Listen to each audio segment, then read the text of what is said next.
दूर दूर तक कोई दिखाई ना दे रहा है। ना जाने किस हाल में होंगे बालक। कहीं हम ही तो मार्ग ना भटक गए शीघ्रता के चक्कर में। अब तो एक पग भी ना चलो जा रहे हो। जल, किसी के पास जल है क्या? कंठ तो मेरा भी सूख रहा है मौसी। भाभी, निकट ही जमुना जी है, कहूँ तो वहां से जल ले आओ। मैं भी जा रही हूँ भाभी, एक से भले दो। हाँ चल, शीघ्रता से आओ। हाँ।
जानकी, जानकी, क्या होगा इसे? देखो ना जी, अब छलिया की सूचना मिलते ही हम सब बालकों को ढूंढने चली गई और ढूंढते ढूंढते सबको बहुत प्यास लगी आई जी। तो जानकी जमुना जी की नदी से जल लेने गई और उसने जमुना जी का पानी पिया और उसकी जेदशा हो गई। बालक कहाँ है? वो ठीक तो है ना? ऊपर से सब ठीक है, पर भीतर से बहुत भयभीत है सब। जानकी तो बिल्कुल नीली पड़ गो है, लग तो है विष फैल गया है इसको पूरे तन में। मथुरा के सर्वश्रेष्ठ विदेह जी को बुलाए गो है उसके उपचार के लिए। जैसे ही इसने जल को मुंह से लगाया, जे गिर पड़ी, चटपटाने का अवसर भी ना मिलो। हाँ वैद्य जी, और निकटी मृत पशु भी पड़े हुए थे। हाँ, मैंने भी अस्थियां देखी थी। इसका तो यही अर्थ हो सकता है कि समस्या वहाँ के जल में ही हो। वैद्य जी, आप रोगी की नाड़ी पे ध्यान दो ना। जे गोपिया क्या कह रही है उसे सुनने की आवश्यकता ना है। जब तक विष के कारण का पता नहीं चल जाता, हम उपचार कैसे कर सकते हैं रानी जी? जी, वो निकट ही यमुना जी में एक विशेष क्षेत्र है। ये सब उसी के जल की बात कर रही है। तब तो ऐसा भी हो सकता है कि किसी विषैले सर्प के काटने का प्रभाव हो। पर सर्प के काटने का चिन्ह ना है उसके तन पे। सर्प जब काटतो है तब उसके दांत के चिन्ह बन जाते हैं। मुझे पता है, बड़े बड़े सर्प को काटते हुए देखो है मैंने। एक दिन अब बस कर उज्जवल, ये बड़ी बड़ी हाँकने का समय ना है। पर यदि सर्प ने ना काटो है, फिर जानकी की ये दशा किसने की? अवश्य किसी राक्षस ने की होगी। नाना, कोई विषैला पशु भी तो हो सकता है। यह अवश्य किसी महाविषैले सर्प के विष से हुआ है। सर्प ने भले ना काटा हो, लेकिन यह अवश्य ही किसी महाविषैले सर्प के विष के कारण हुआ है। कालिया नाग। कालिया नाग?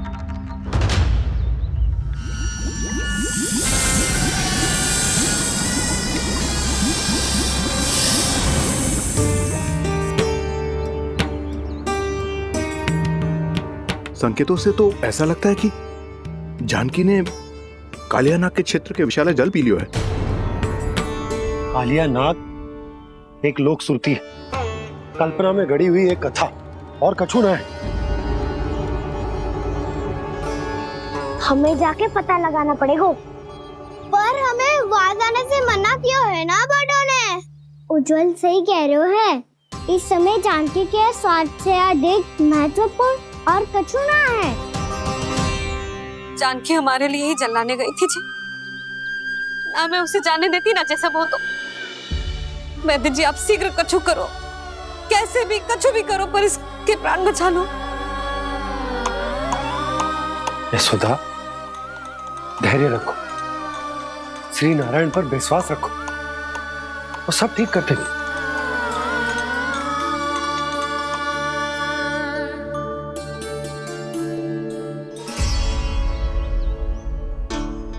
विष की काट की मेरे पास जितनी जड़ी बूटी थी मैंने सब अर्क बना के पिला दी, पर इसकी दशा में अभी तक कोई सुधार नहीं दिख रहा है।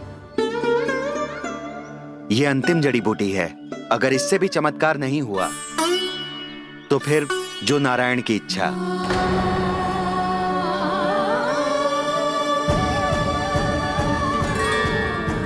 पर कोई तो उपाय होगा जानकी को बचाने का। कान्हा, यदि तुझे किसी औषधि के बारे में पता है हमें बता दे, हम जाके ले आएंगे।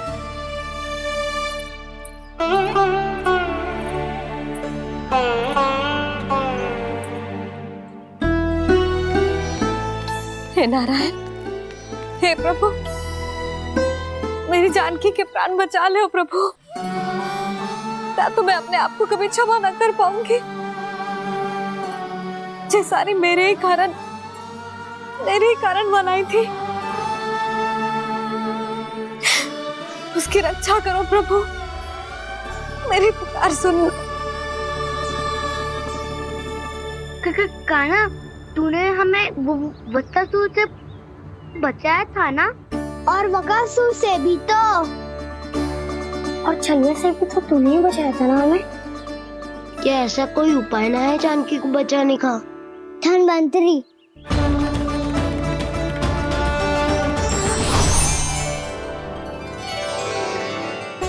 मैं आ गया हूं प्रभु, चिंता मत कीजिए, आपके आदेश का पालन अवश्य होगा। यशोदा मैया,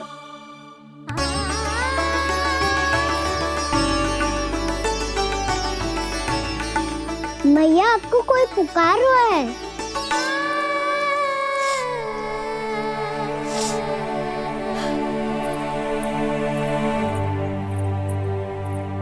चिंता मत करो मैया, अब धनवंतरी जी आ गए हैं, वो सब संभाल लेंगे। धनवंतरी जी कौन है? जिन्होंने संसार का आयुर्वेद दिया, आरोग्य के देवता, वे श्री नारायण के अवतार।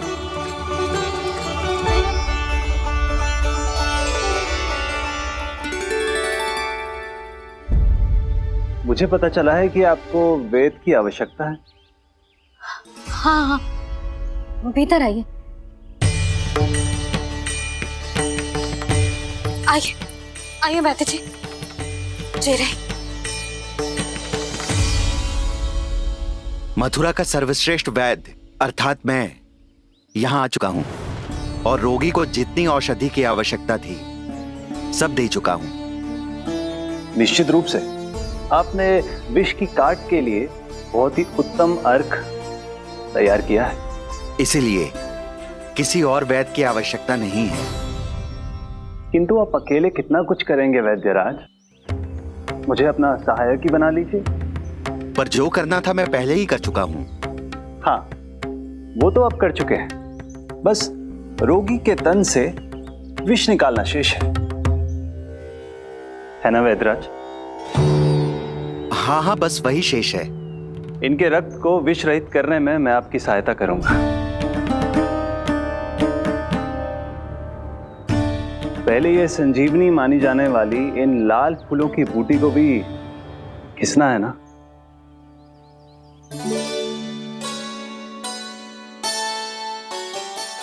हाँ हाँ, तुम सही कह रहे हो, इसे अच्छे से घिसो।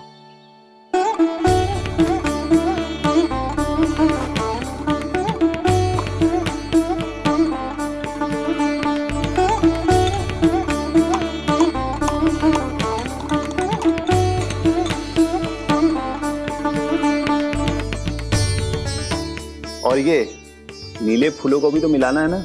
हाँ हाँ, अच्छे सहायक बन सकते हो तुम, ऐसे ही श्रम करते रहो।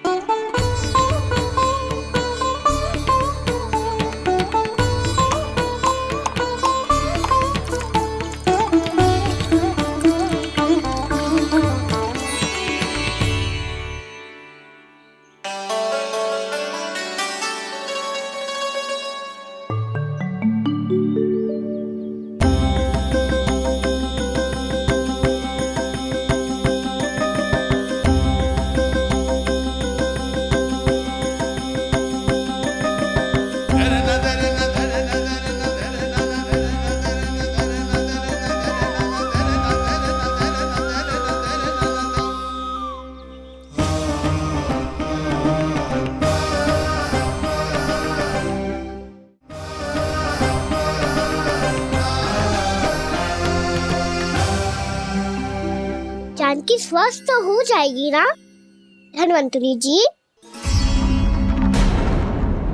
धन्वंतरी? प्रभु, अब मैं क्या करूं? आपने तो स्वयं ही मेरी पहचान उजागर कर दी। जी क्या करो कान्हा? आप सब ऐसे क्यों देख रहे हो? मैया कहती है ना, सभी वेद धन्वंतरी जी का ही रूप होते हैं। वाह कृष्णा, चतुर तो हो तुम। वैसे वास्तविक धन्वंतरी मैं हूँ। मेरा अर्थ है वास्तविक वैद्य मैं हूँ। ये तो मेरा सहायक है। मुझे पूरा विश्वास है बिल्कुल ठीक हो जाएगी। वैसे ही थोड़े ना मुझे मथुरा का सर्वश्रेष्ठ वैद्य कहते हैं लोग।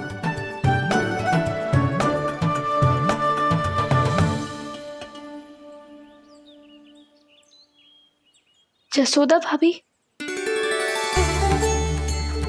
जसोदा जी, जानकी को चेतना आ गई। जानकी, जानकी, जानकी, तू ठीक है ना? क्षमा करना भाभी, मैं आपके लिए जल ना ला पाई। बस बहुत भूख लगी है। मैं अभी कछु लाती हूँ। जानकी माखन खाओगी?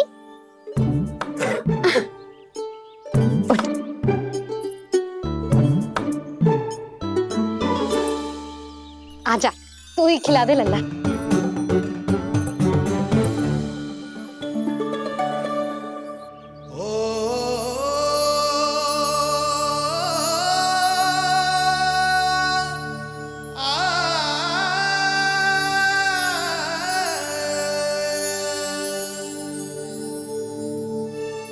तुम सब मेरे लल्ला को माखन चोर कहती हो ना?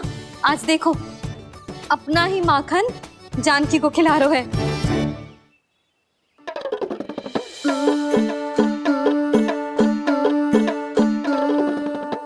थोड़ा और विश्राम कर लो। सदैव तुम हम सबकी सेवा करती हो, आज मैं तुम्हारी सेवा करूंगा। जानकी की जिज्ञासा तब हुई जब जय यशोदा काकी की सेवा कर रही थी, और अब देखो स्वयं भगवान ही इसकी सेवा कर रहे हैं। जानते हो इससे क्या सिद्ध होता है? जो भी यशोदा मैया की पूजा करेगा, अर्थात अपने माता पिता की सेवा करेगा, उनके साथ सम्मान से व्यवहार करेगा, ईश्वर स्वयं उसका ध्यान रखेंगे। कभी धन्वंतरी के रूप में तो कभी स्वयं कान्हा के रूप में।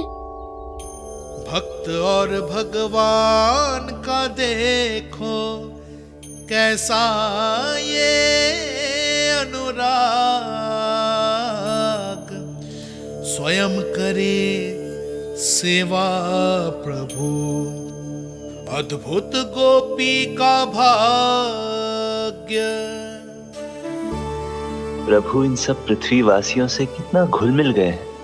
ना तो ये प्रभु को भगवान मानते हैं और ना ही प्रभु अपने आप को इनसे सर्वश्रेष्ठ समझते हैं। अपने आचरण से ये सिद्ध कर रहे हैं कि ये सभी में हैं और सभी इनका ही अंश है।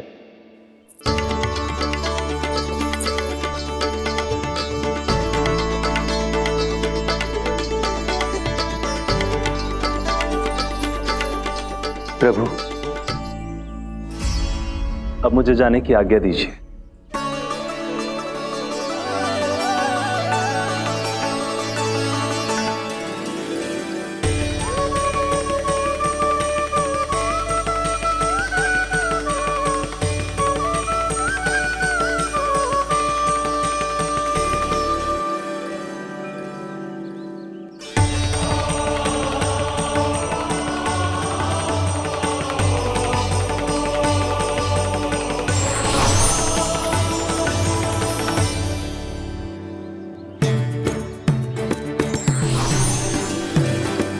कान्हा ने तो सच्ची में धन्वंतरी जी को बुला लिया था।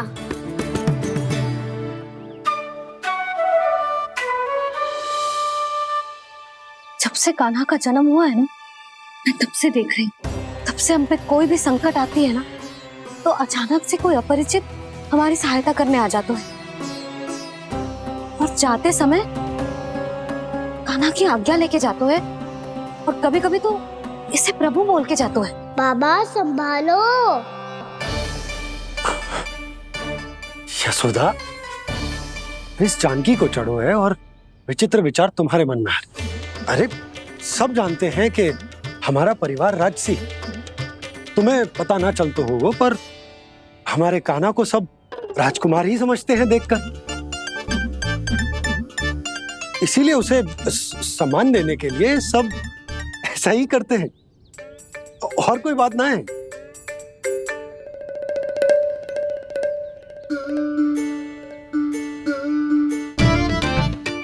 अब जी मेरे लल्ला को ऐसे क्यों घूर रहे हैं?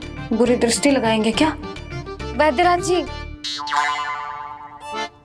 आपके सहायक तो गए, अब आप यहाँ क्यों हो?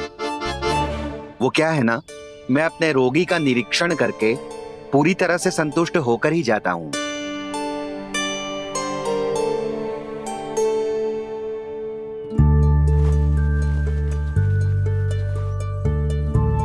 हाँ, संकेत तो अच्छे हैं, कल सुबह तक बिल्कुल ठीक हो जाएगी।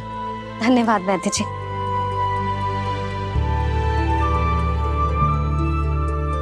बस तो फिर हम कल पकड़न पकड़ाई खेलेंगे जानकी।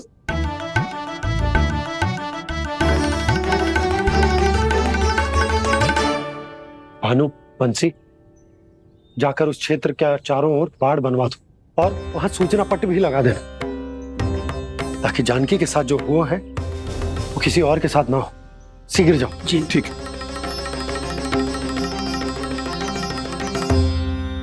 बाड़ और सूचना पट लगवाने से समस्या का समाधान नहीं होगा बाबा। निर्दोष पशु सूचना पट देखकर भी कुछ समझ नहीं पाएंगे।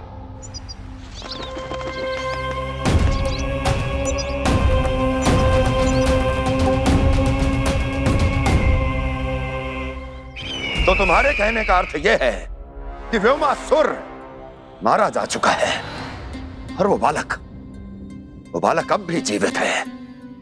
हाँ महाराज, मैंने गोप बालकों को कहते सुना था कि कृष्ण ने छलिया को मोक्ष दे दिया है, पर वृंदावन सुरक्षित नहीं है महाराज। वो एक बहुत बड़ी समस्या से जूझ रहे हैं। कैसी समस्या? गांव के निकट क्षेत्र में किसी विषैले सर्प का निवास है। उसके विष का प्रभाव इतना भयानक है महाराज, जैसे विष ना हो, स्वयं हलाहल हो। मेरी कोई भी औषधि रोगी का उपचार नहीं कर पा रही थी। निकट के क्षेत्र में कहाँ है वो सर्प? गोप मानते हैं कि वो सर्प गांव के निकट यमुना नदी के जल में रहता है। मुझे तो लगता है महाराज, ये कालिया नाग की कथा कोई किंवदंती या लोक श्रुति नहीं, एक सच्चाई है, एक विषैली सच्चाई।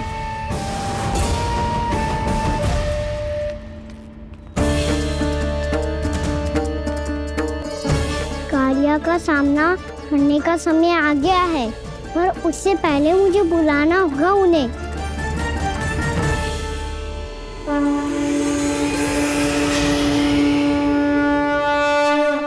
संसार के दारुण भय का नाश करने वाले, सभी कष्टों का हरण करने वाले, विश्व का समस्त ऐश्वर्य प्रदान करने वाले, कमल जैसे लोचन, मुख और चरणों वाले आजानुभुज श्री राम को मैं बार बार नमस्कार करता हूँ।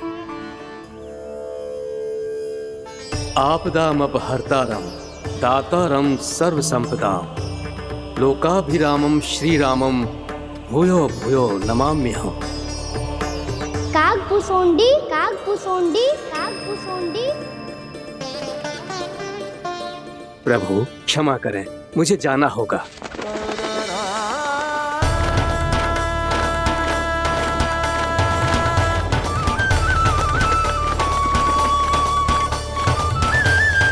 प्रणाम प्रभु। अनेक बार मैं आपके दर्शनों के लिए आया प्रभु। कभी नंद भवन के झरोखों से आपके दर्शन करके चला जाता था, तो कभी दूर किसी वृक्ष की आड़ से आपको निहार लिया करता था। आज आपने स्वयं मुझे बुलाकर धन्य कर दिया प्रभु।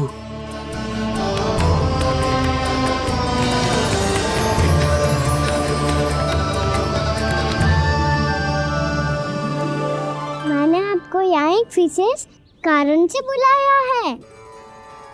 आपके श्राप से इस कालिया नाग को मुक्त करने का समय आ गया है। ये तो बहुत ही उत्तम समाचार है प्रभु। इतने वर्ष बीत गए, मुझे आज भी स्मरण है वो दिन जब मैंने उन्हें श्राप दिया था। अपने क्रोध पर नियंत्रण खोकर बहुत बड़ी भूल कर दी थी मैंने प्रभु। बीती हुई घटनाओं पर दुखी होके कोई लाभ नहीं है। हमें भविष्य की ओर देखना होगा।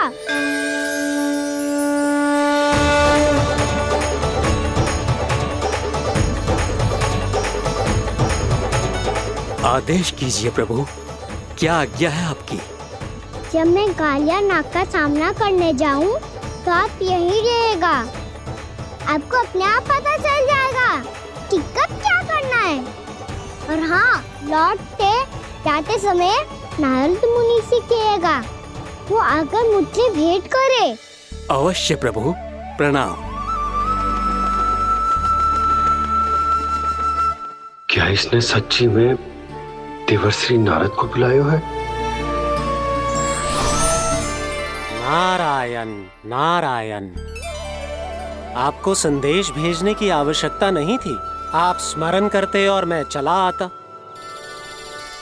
तुम्हारा कल्याण हो नारद।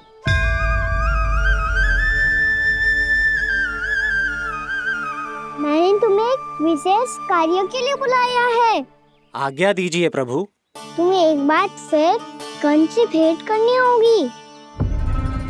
विचार कीजिए महाराज, क्या आप बिना किसी शंका के कह सकते हैं कि कौन सी पंखुड़ी पहली है और कौन सी 8वीं?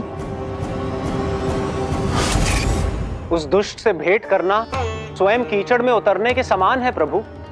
कमल पुष्प प्राप्त करना हो तो कीचड़ में उतरना पड़ता है नारद।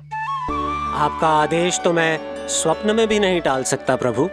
कंस कालिया नाग के बारे में जान गया है, पर वो उसका सामना करने का साहस नहीं कर पाएगा। मैं आतुर हूँ प्राप्ति, मूर्ख नहीं। मेरी बुद्धि फिर नहीं गई है। मैं स्वयं उस कालिया जैसे महाविषैले सर्प के सामने खड़ा हो जाऊं और अपने ही काल को आमंत्रित कर लूं। तो फिर अपने लाभ के लिए उसका प्रयोग करने का कोई और उपाय सोचिए स्वामी। कुछ ऐसा कीजिए कि यमुना नदी का पूरा जल विषैला हो जाए और वृंदावन वासी उसका उपयोग करे, और आपका काल कहलाने वाला वो बालक स्वयं काल के गाल में चला जाए। उत्तम उत्तम सुझाव है प्राप्ति। अब मुझे उस कालिया तक पहुंचने का मार्ग ढूंढना होगा। उसको विवश करने का कोई उपाय ढूंढना होगा, क्योंकि व्यक्तिगत रूप से उससे भेंट करना असंभव है। असंभव। आप सही कह रहे हैं प्रभु। कंस में उतना सामर्थ्य नहीं कि वो कालिया नाग का सामना स्वयं कर सके। वैसे तो कालिया गरुड़ देव का भी सम्मान नहीं करता, तो फिर वो कंस का सम्मान क्यों करेगा भला? नहीं करेगा, पर कंस तुम्हारा सम्मान अवश्य करेगा नारद। तुम्हारी बातें भी सुनेगा और मानेगा भी। ये मेरी योजना का बहुत ही महत्वपूर्ण भाग है। तुम कंस के पास जाओ और कहो कि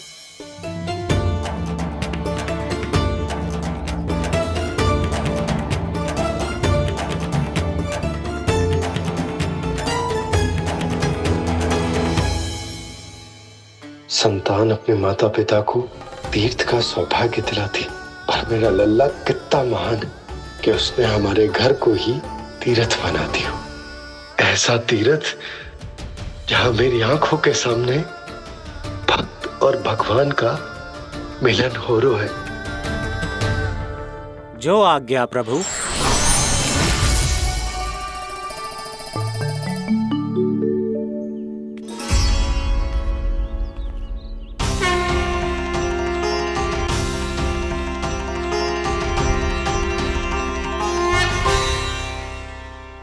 बाबा। कान्हा, ये सब क्या चल रहा है? पहले काक भुसुंडी जी और फिर जे नारद जी। क्या योजना बना रहे हो तुम? कान्हा, बताना लल्ला, क्या सोच रहे तू?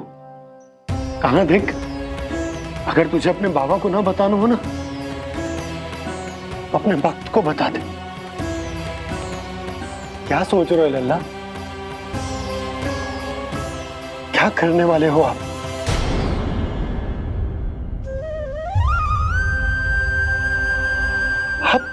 आप इतने दुखी क्यों हो? कान्हा, कान्हा, क्या होगा?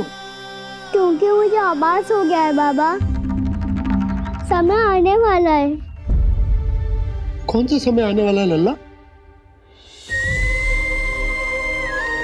शीघ्र ही सब कुछ बदलने वाला है। भैया को मेरा सत्य पता चल जाएगा बाबा।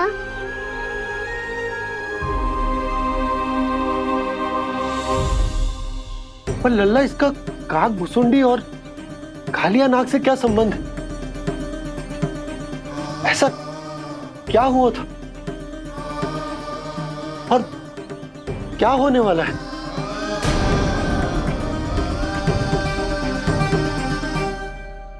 जो होने वाला है बाबा, उसका संबंध उससे है जो सैकड़ों वर्ष पहले हुआ था। महर्षि भृगु के एक वंशज थे वेद शिरोमणि, जो विंध्याचल की पहाड़ियों में साधना कर रहे थे। तभी वहाँ अश्वशिरा नाम के एक दूसरे मुनि आमंत्रण के बिना ही आ गए। कितना सुंदर और शांतिपूर्ण आश्रम है। यहाँ प्रभु की साधना करने में बहुत आनंद आएगा। शीघ्र ही अश्वशिरा मुनि उपस्थिति के कारण होने वाले व्यवधान से बाध्य होकर वेद शिरा मुनि ने अपनी आंखें खोली। कौन हो तुम और यहाँ क्या कर रहे हो? आपके आश्रम में बहुत शांति है मुनिवर। साधना करने के लिए बहुत ही उत्तम स्थान है ये। मैं चाहता हूँ कि मैं भी यहाँ। आप यहाँ साधना करना चाहते हैं, लेकिन इतना भी नहीं जानते कि किसी के आश्रम में प्रवेश करने से पहले उसकी आज्ञा लेनी चाहिए। आप ये भी नहीं जानते कि यदि कोई यज्ञ कर रहा हो तो बिना अनुमति के वहाँ प्रवेश करने से उसकी यज्ञ साधना भंग हो सकती है। आप क्या साधना करेंगे मुनि? आप तो साधना के योग्य ही नहीं हैं। इतना अपमान! एक मुनि के मुख से इतने कड़वे शब्द शोभा नहीं देते। मैं तुम्हें श्राप देता हूँ, जितनी विषैली तुम्हारी जिह्वा है उतने ही विषैले सर्प बन जाओ तुम। और ऐसा सर्प जो सांस भी ले तो निकट का वातावरण दूषित हो जाए। तुम्हारे इस दुस्साहस के लिए मैं तुम्हें श्राप देता हूँ कि तुम अभी इसी क्षण कौवा बन जाओ, और ऐसा कौवा जो कांव कांव करके अनर्गल प्रलाप करता रहे।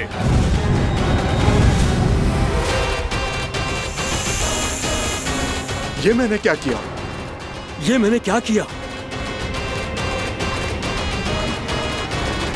क्रोध के कारण दोनों ने एक दूसरे को श्राप दे दिया। पर दोनों ही मेरे भक्त हैं, और भगवान होकर मैं अपने भक्तों को इतनी कठिनाई में कैसे देख सकता था। इसीलिए जिस संकट में उन दोनों ने अपने आप को फंसा लिया था, उसका समाधान करने में मैं उनके पास गया।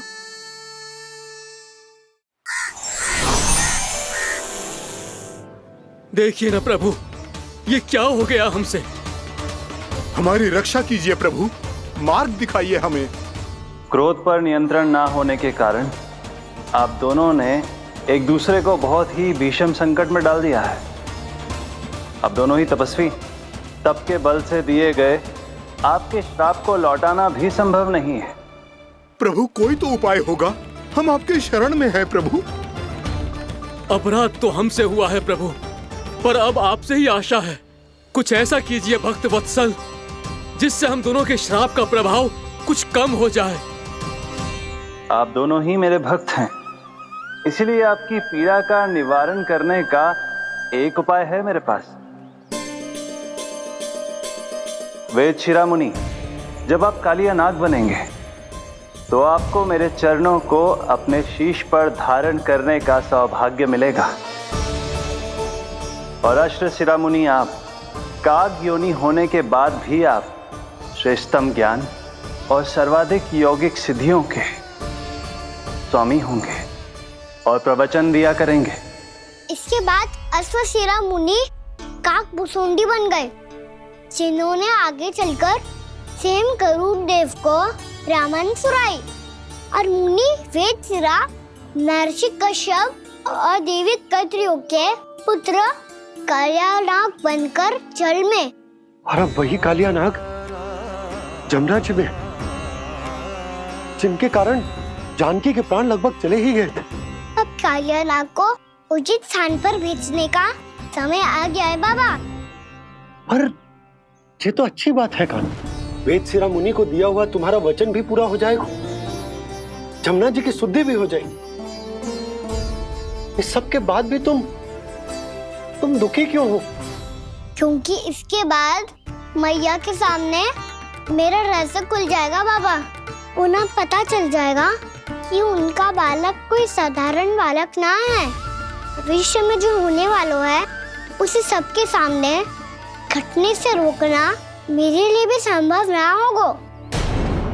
मैया को सब पता चल जाएगा। क्या पता चल जाएगा रे मुझे?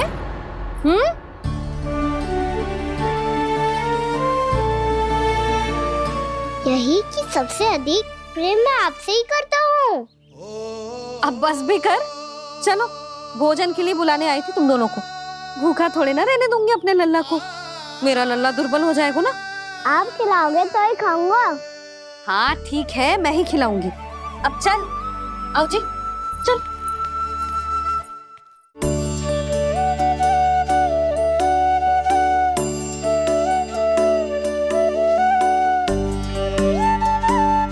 मैया खेलो ना मेरे साथ।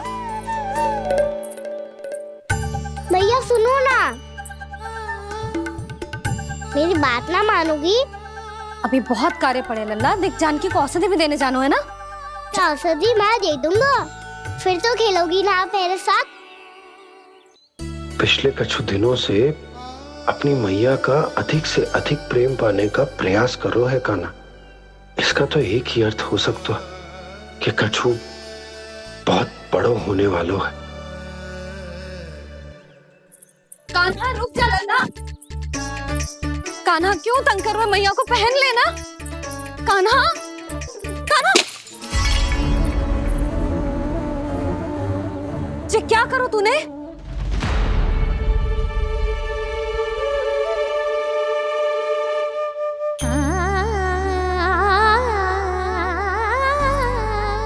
अच्छा ठीक है, अब मुंह लटकाने की आवश्यकता ना है। ये ले।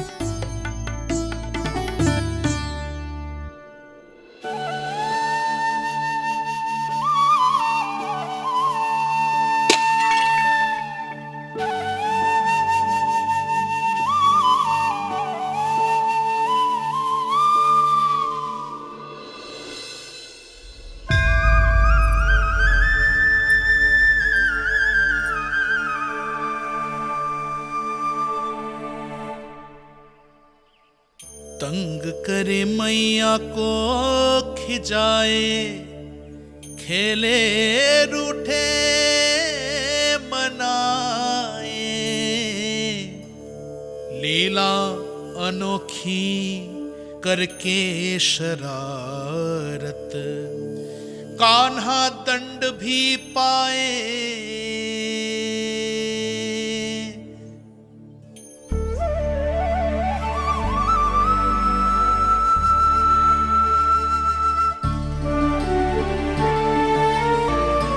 रूठना मनाना, खेलना खिलाना, पहले शरारत करके क्रोध दिलाना और फिर क्षमा मांग लेना, ये सब जानबूझकर कर रहे है कान्हा। जैसे जीवन भर के लिए अपनी मैया की ममता को अपने हृदय में समेट कर रखना चाहते हो।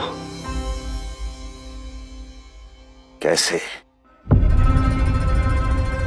कैसे करूं उस कालिया से मित्रता, कैसे करूं उसका उपयोग?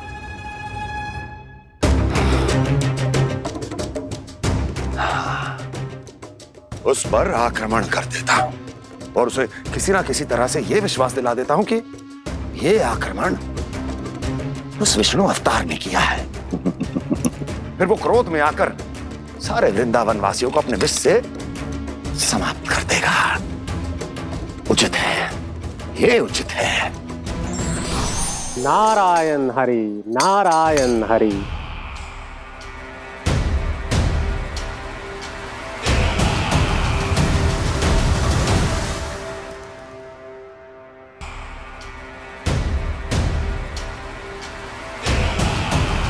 प्रणाम देवर्षि।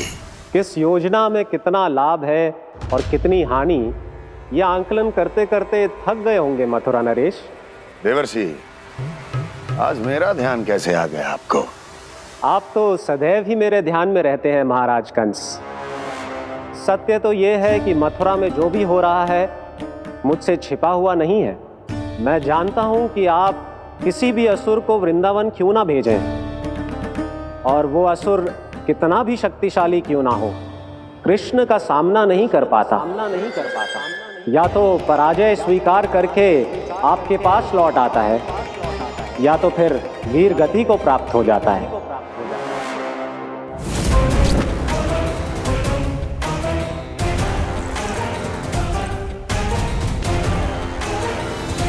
वाह, मुझे मेरी असफलताएं स्मरण कराने आए हैं, मेरे घाव को खुरेदने आए हैं, उन पे नमक छिड़कने आए हैं।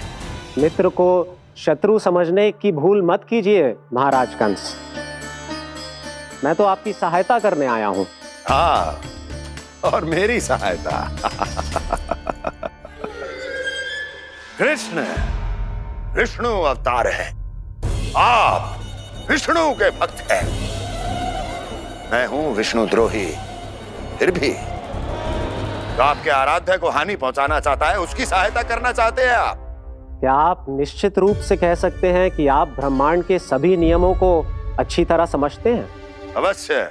आपके लिए बस इतना ही जानना पर्याप्त होगा कि मैं जो कुछ भी कर रहा हूं उसके लिए मेरे व्यक्तिगत कारण है।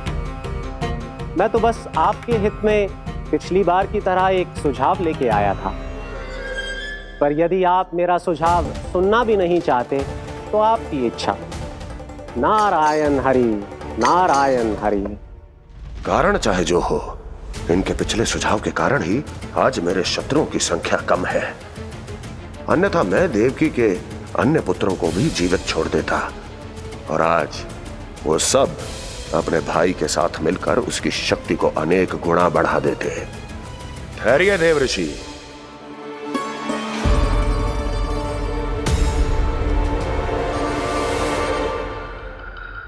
बताइए, क्या सुझाव है आपके पास?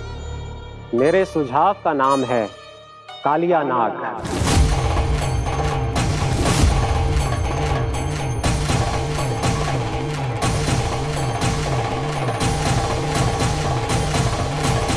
उसके विषय में मैं जानता हूं देवर्षि।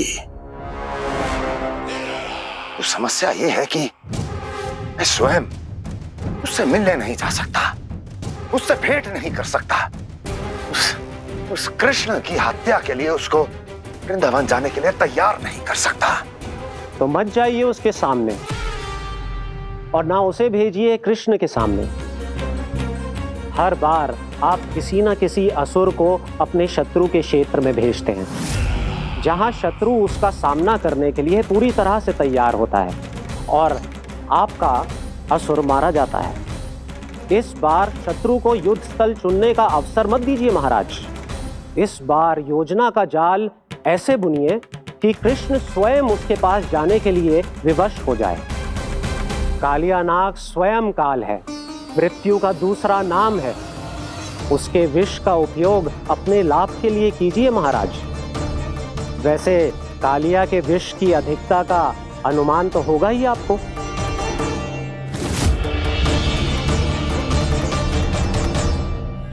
एक बार जो उसके क्षेत्र में पहुंच गया, फिर उसके विष से बचना असंभव है। उचित सुझाव है देवर्षि, उचित सुझाव है। देवर्षि, उस छलिया विष्णु की भक्ति करते करते आप भी उसके रंग ढंग सीख गए हैं। उचित है। उचित है।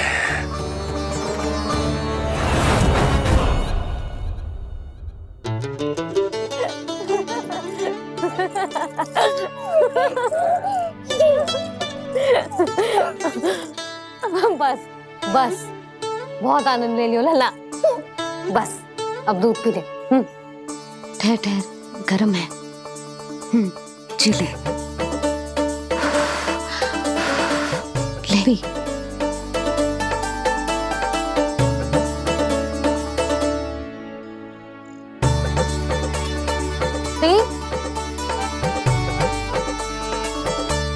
मैं ना होती तो ना जाने क्या होता तेरा। अपने आप दूध भी ना पी सकते है, भावला कहीं का। आपकी इस प्रेम के लिए तो मैं धरती पे आया हूँ मैया। मैं भी यही सोच रहा हूँ यशोदा कि तुम ना होती तो मेरा क्या होता। इसी बात पे थोड़ा दूध और कजू खाने को दे दो। अरे मैं तो भूल ही गई। तनिक ठहर जाओ जी, दूध पी लेना तो आपके लिए भी कछु ले आती हूँ।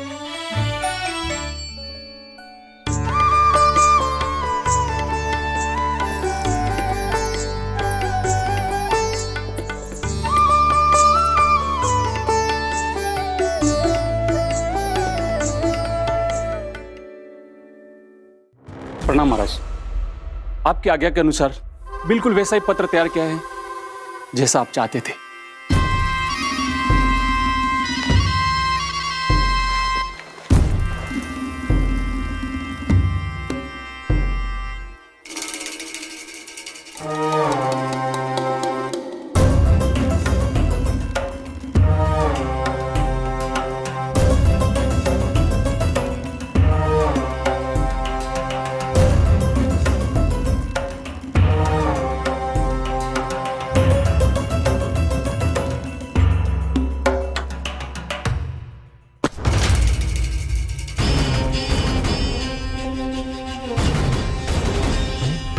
कृष्ण जन्म से लेकर आज तक ये मेरी सबसे महत्वपूर्ण योजना है। इसका सफल होना निश्चित है दूत, किंतु केवल वही करना जैसा मैंने कहा है। जाओ।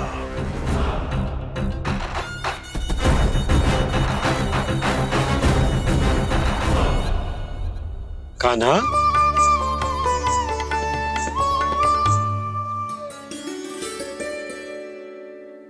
क्या होगा?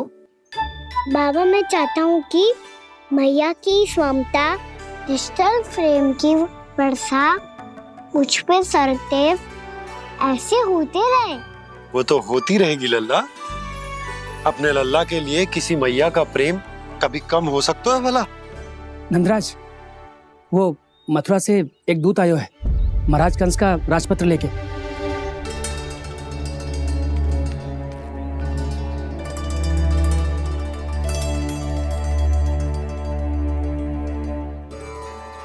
कान्हा अब क्या करने वाला है?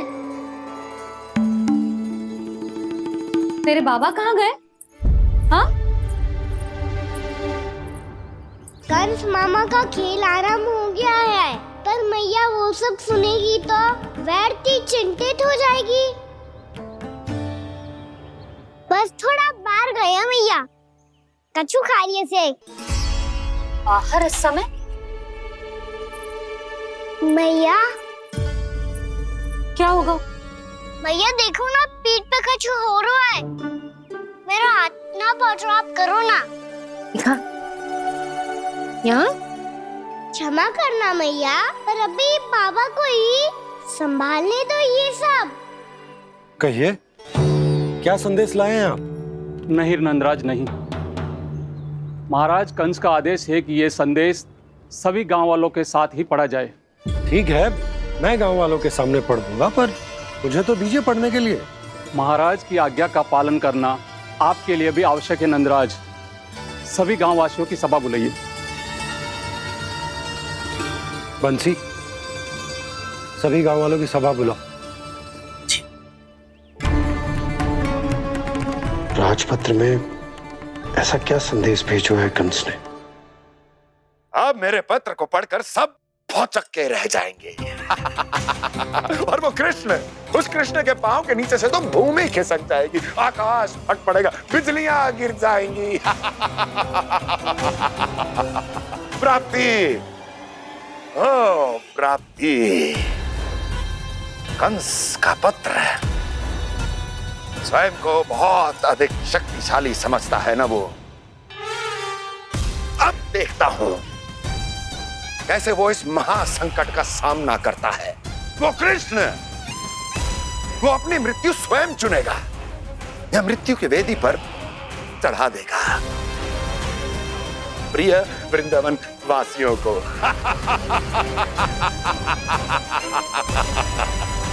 अब आएगा आनंद प्राप्ति, अब आएगा आनंद। सबको इकट्ठा करवा के ही पढ़वाएगो।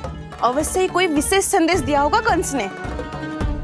मैं भी यही सोच रही हूँ सुलक्षणा जी, कछु ना कछु तो विशेष है, पर जे हो क्या सकता है? हाँ, बात तो सही है। ऐसा क्या हो सकता है? सभी गांव वासियों के सामने पढ़ा जाए, कछु तो विशेष अवश्य लग रहे हो। बाहर तक कोलाहल क्यों हो रहा है? मैया, मैया, अब क्या होगा? मैया देखो ना, सर पे कछु हो रहा है। लल्ला, नारायण ने तुझे हाथ दिए हैं ना? पीठ की बात अन्य थी। अपने सिर की सेवा स्वयं कर। सर पे तो हाथ पहुंच रहा है ना?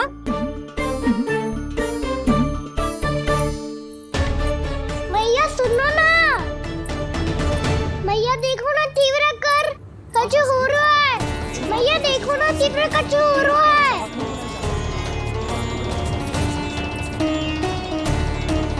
सब लोग आ चुके हैं, अपना संदेश सुनाइए आप। गोपराज नंद और सभी वृंदावन वासियों को सूचित किया जाता है कि मथुरा अधिपति और आप सभी के महाराज कंस ने कल सुबह भव्य पूजा का आयोजन किया है। इसके लिए राज्य को वृंदावन के क्षेत्र के निकट यमुना नदी के मध्य में खिलने वाले 1 कोटि कमल के पुष्पों की आवश्यकता है। इसीलिए आप सभी को यह आदेश दिया जाता है कि ये सभी कमल के पुष्प प्रथम पहर से पहले राजसभा में पहुंचा दिए जाए। इतने सारे वो भी प्रथम पहर से पहले कैसे हो सकते हैं? यदि आप ऐसा करने में असफल रहे तो इसे राज आज्ञा का उल्लंघन माना जाएगा और राजद्रोह के आरोप में आप सभी को कड़े से कड़ा दंड दिया जाएगा। स्मरण रहे, यदि कल की पूजा में इन 1 कोटि कमल के पुष्पों का ना पहुंचने के कारण कोई व्यवधान आया तो समस्त वृंदावन वासियों को दोषी माना जाएगा और पूरे गांव को निवासियों सहित धूल में मिला दिया जाएगा। कल प्रथम पहर तक का ही समय है आप सबके पास।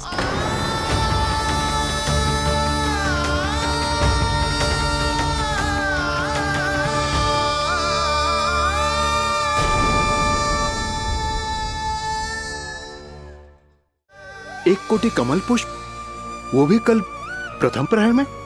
ऐसे कैसे संभव है? और कोई साधारण पुष्प ना, यमुना नदी के मध्य खिलने वाले विशेष कमल के फूल चाहिए उन्हें। लेकिन यमुना नदी में तो कालिया नाग ने विष घोल के रखा है, तो फिर कैसे हो पाएगा? जी संभव है। हमारी मृत्यु का संदेश भेजा है राजा कंस ने। सदैव की भांति इस समस्या पर भी गांव के बड़े ही विचार करेंगे। बालकों का यहाँ होना उचित ना है।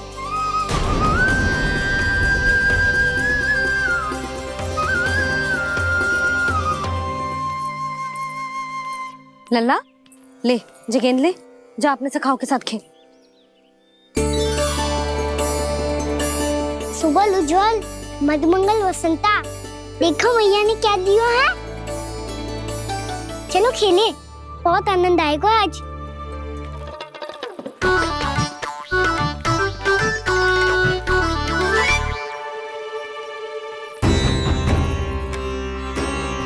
भानु, बंसी, जाओ और शीघ्र ही वो घेरे का कार्य समाप्त करो।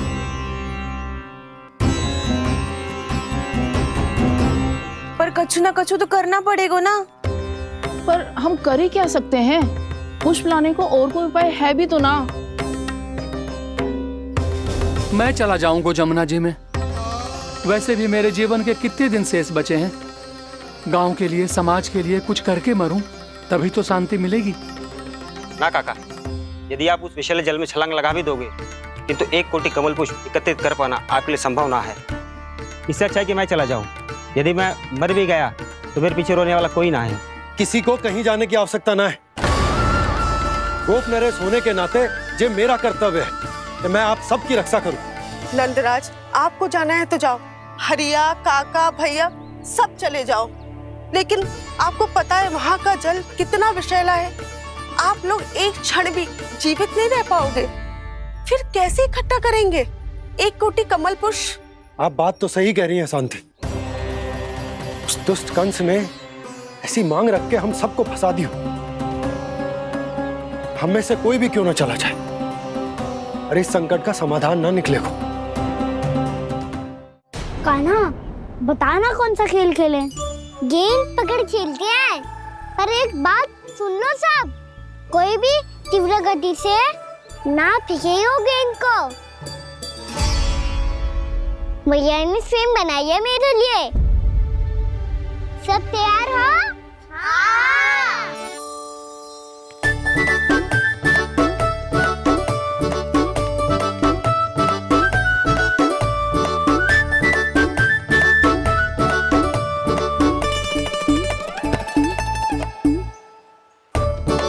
मुझे दो, मुझे दो।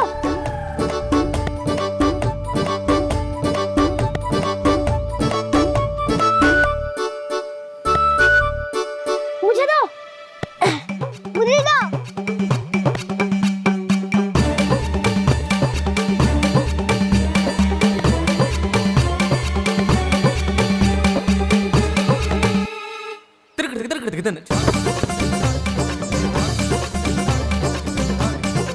कान्हा, इतनी धीरे से फेंकेगो तो कैसे आनंद आएगो?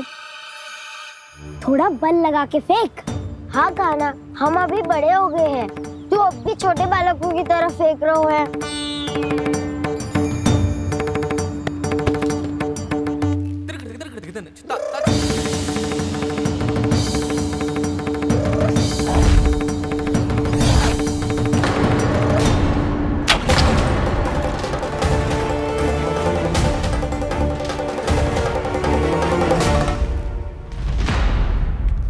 दीदी जी क्या करो कान्हा?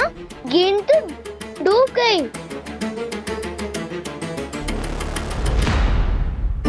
अच्छा, तो ये सब इसकी योजना का भाग था ताकि ये कालिया का सामना कर पाए। तुम सबने तो कही थी तीव्र गति से फेंको। देखो फिकवा दी ना मेरी गेम। मुझसे नदी में। अब मुझे जाके लानी पड़ेगी। रुक जा कान्हा, रुक जा कान्हा। जी क्या बोल रहे थे कान्हा? इसमें तो बहुत संकट है। कोई भी संकट मेरी मैया का उपहार खोने से बड़ा ना है। बहुत प्रेम से बना के उन्होंने दी थी। हे नारायण, कोई उपाय समझ में ना आ रहा है। भैया, अब कैसे करेंगे हम अपने गांव की रक्षा? कीड़े पड़ेंगे उस दुष्ट को। यदि उसके कारण किसी के प्राण चले गए तो कौन सा फल मिलेगा उसे इस पूजा का? तुम सही कह रही हो यशोदा। और हमारे पास कोई और दूसरा विकल्प भी तो ना है। यदि हमने मथुरा की राज आज्ञा का पालन ना किया तो इसका दुष्परिणाम पूरे गांव को भुगतना पड़ेगा।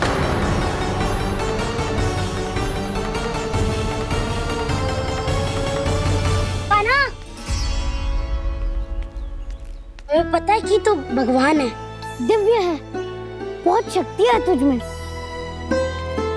पर फिर भी हम तुझे विषैले जल में ना जाने दे सकते। कुछ होगा तो? तुम सब इतनी हट कर रहे हो तो ठीक है, ना जाऊंगा। गेंद कहाँ गिरी है, कितनी दूर गई है, ये तो देख लूं, ताकि उसे बाहर निकालने का कोई उपाय ढूंढ पाऊं।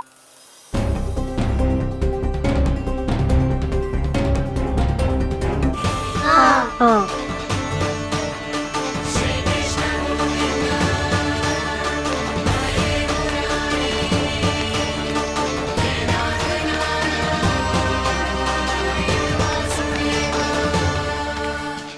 कान्हा की ये लीला तो समझ ही नहीं आ रही।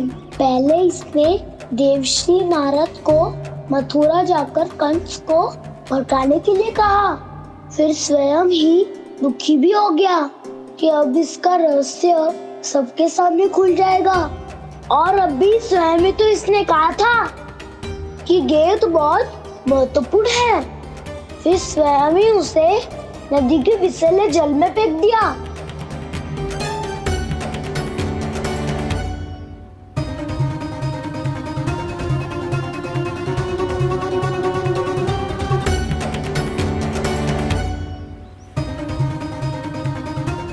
कान्हा, तू ऊपर क्यों चढ़ रहा है? अरे ऊंचाई से देखूंगा तभी तो गेंद दिखेगी।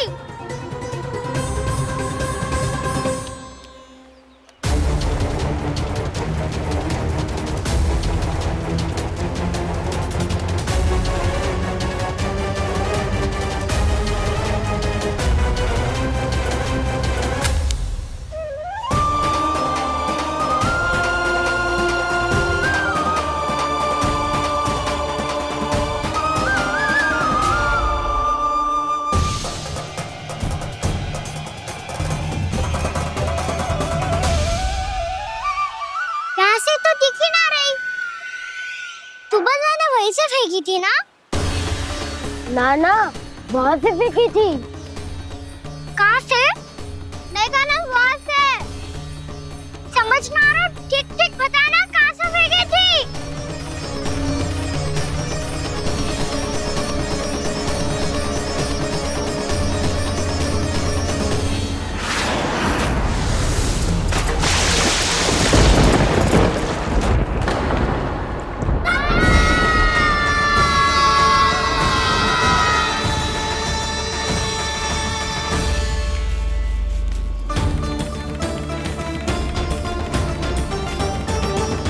कालिया नाग के क्षेत्र में जाकर कोई भी जीवित वापस ना लौट सको है।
क्या किया कान्हा ने? कालिया नाग तो उसे देखते ही निकल जाएगा।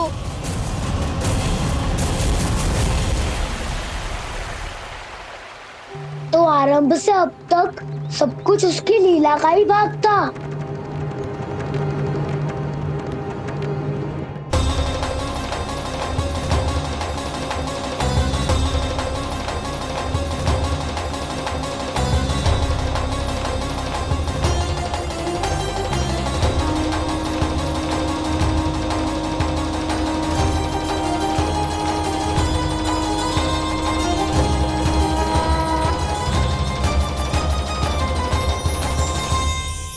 इतना सुंदर रूप, मन मोहने वाली मुस्कान, अद्भुत तेज और भगवान जैसी दिव्यता। कौन हो तुम? हाँ, तुम्हें देखकर तो हम सब सम्मोहित ही हो गए।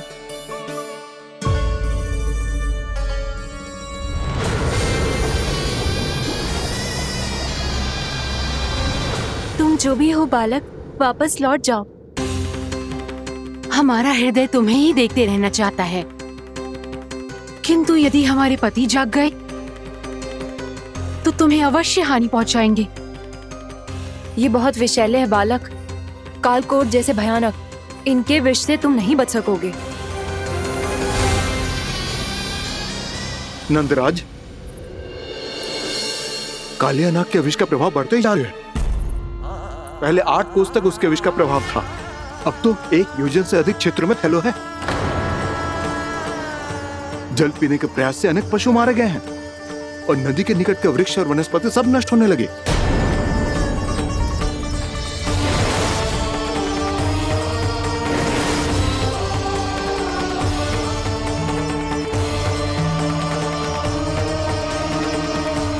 इनके विष की तीव्रता इतनी अधिक है बालक कि इनके संपर्क में आने वाले को तड़पने का भी अवसर नहीं मिलता। इनके विष की अग्नि क्षण भर से भी कम समय में प्राणवायु को जलाकर राख कर देती है।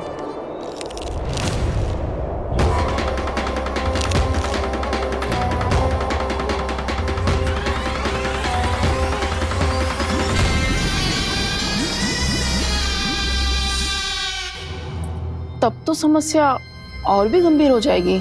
मैंने तो सुनो है कि कालिया नाग कम से कम 2 योजन लंबा है, सैकड़ों फन है उसके।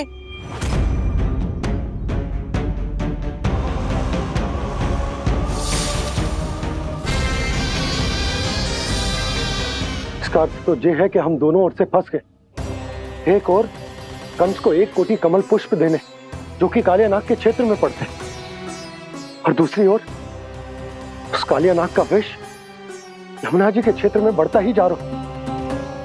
इसके कारण हम ही नहीं, निर्दोष पशु पक्षी भी संकट में। इन दोनों समस्याओं का एक ही समाधान है, उस कालिया नाग का सामना करना। और ये ना समझ आ रहा कि हम ये करेंगे कैसे, क्योंकि ये बात साधारण मनुष्य के बस की ना है। हमारे लिए ये असंभव है।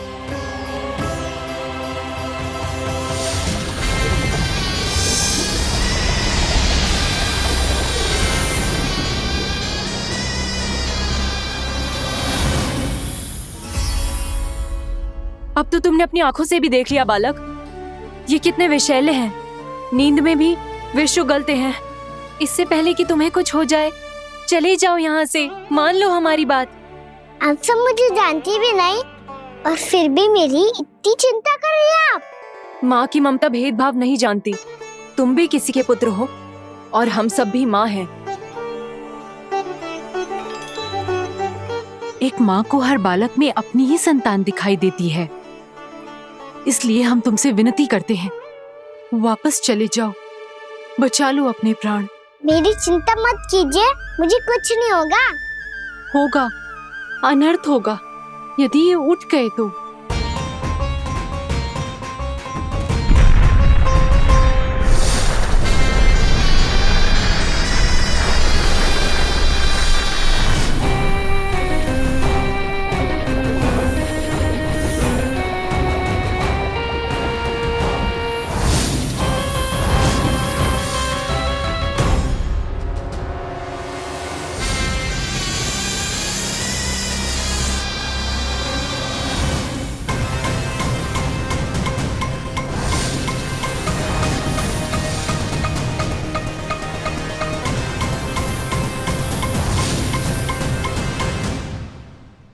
सामने होते हुए भी अपने इश्क को केवल वही देख सकता है जो अपना अभिमान त्याग चुका हो।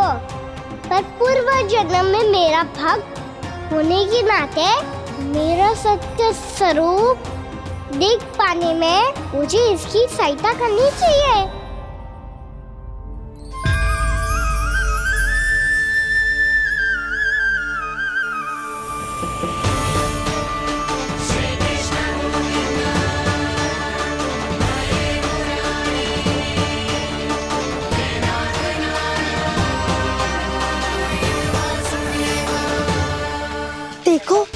हमारा छोटा सा कान्हा कैसे डट के खड़ा हुआ है, इतने विशालकाय, इतने महाभयंकर सबके सामने।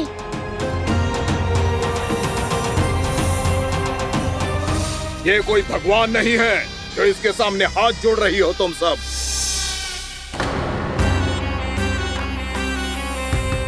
एक सामान्य साधारण बालक है ये, जो ये तक नहीं जानता कि इसके सामने है इसका काल, कालिया।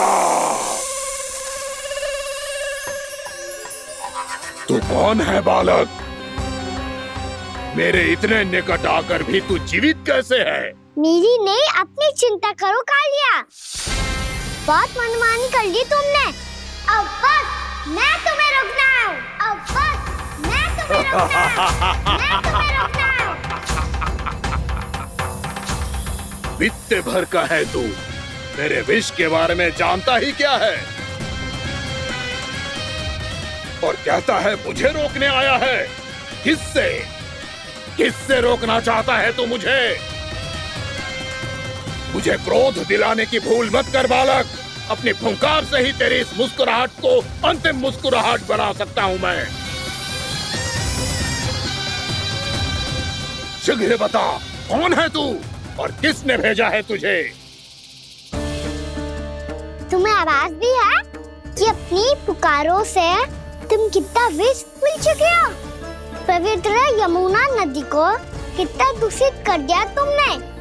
और यही नहीं, तुम्हारे कारण निकट के जीव जंतुओं, वृक्ष, वनस्पतियों सबको हानि पहुंच रही है। तो क्या? मुझे उससे क्या? मुझे है आपत्ति है मुझे तुम्हारे इस व्यवहार से, और इसीलिए तुम्हें यहाँ से जाना होगा। यहाँ से जाना होगा।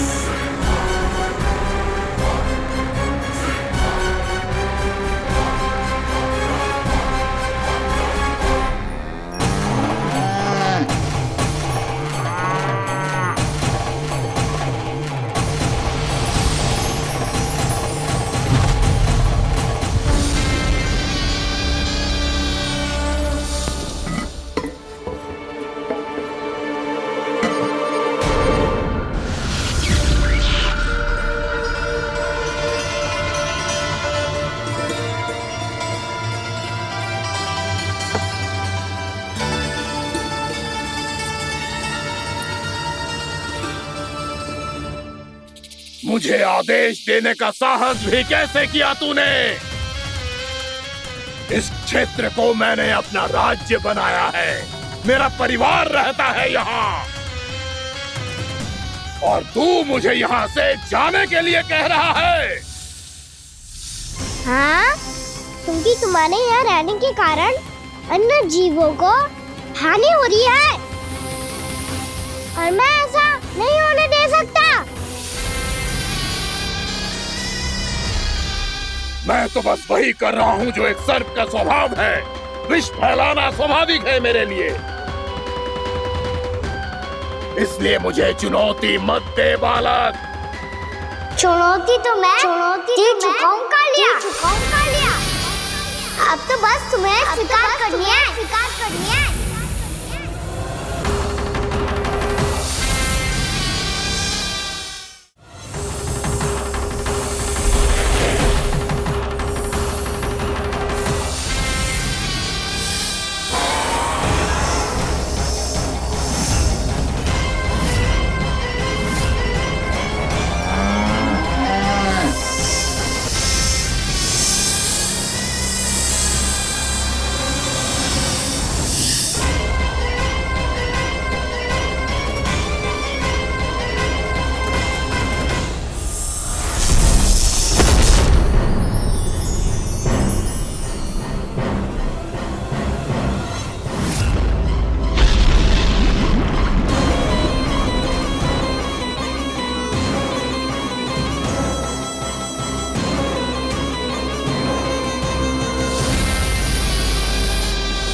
भी चेतावनी दे रहा हूँ, यहाँ से चले जाओ।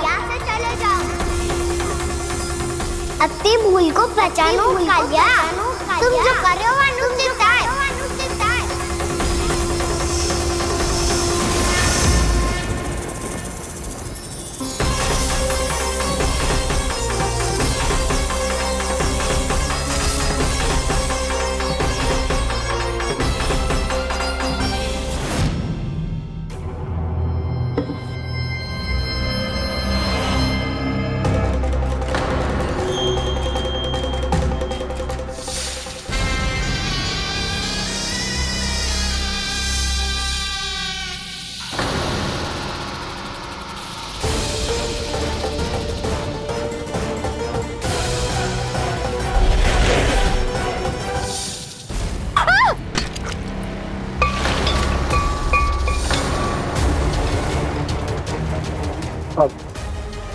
मैं आता हूँ।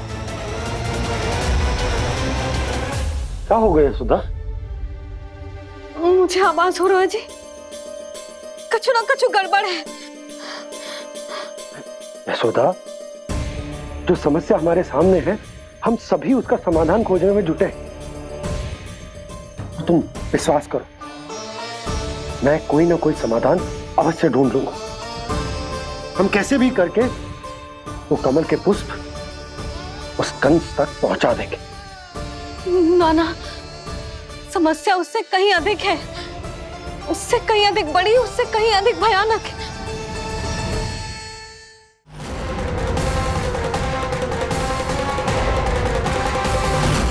विस्की ये बूंद से ही सबके प्राण चले जाते हैं।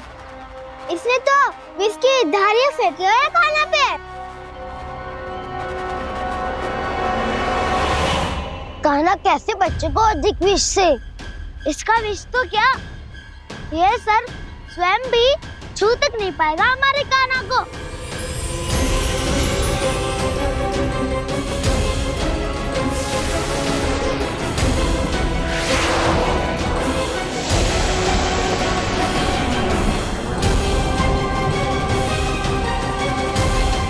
तुम्हारे सखा को, मेरे भाई को कोई हानि नहीं पहुंचा पाएगा। ये कान्हा का सत्य चाहे जो हो बलराम, पर अभी तो जो एक बालक ही है ना। देखो कैसे विष के कारण स्थिर हो गया है।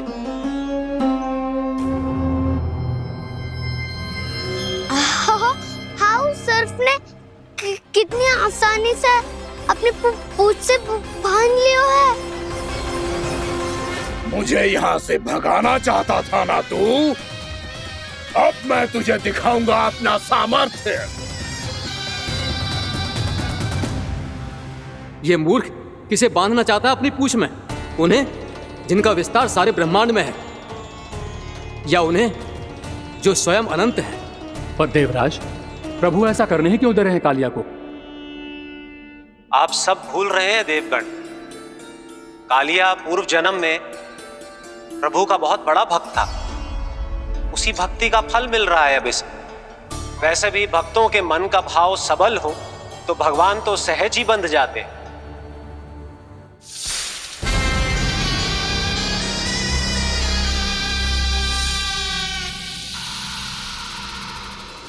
बलराम, तुमने ही तो कही थी कान्हा को कछु ना होगो।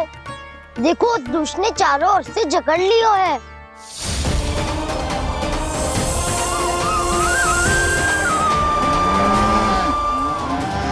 ये क्या कह रही हो तुम? जसोदा जी, क्या हुआ? घबरा क्यों रही हो आप?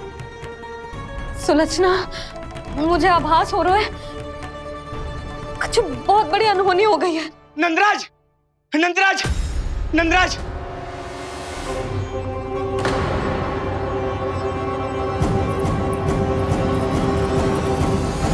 नंदराज, कान्हा ने जमदग्नि नदी में छलांग लगा दी है। कान्हा ने जमदग्नि नदी में छलांग लगा दी है। कान्हा ने जमदग्नि नदी में छलांग लगा दी है। कान्हा जमुना में कूद गया है। मुझे लगा था आज कछु गड़बड़ होने वाली है।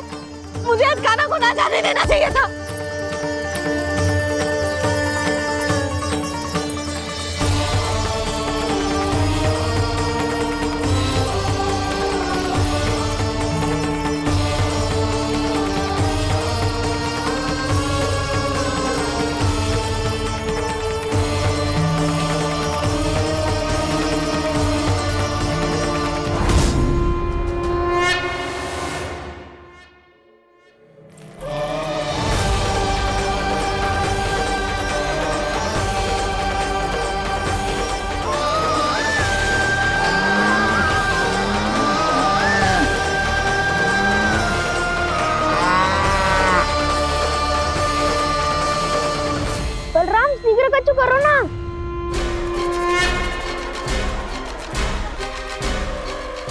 कुछ भी करो पर कान्हा को बचाओ। नाग बहुत भयंकर है, कान्हा अकेले ना संभाल पाएगा इसे।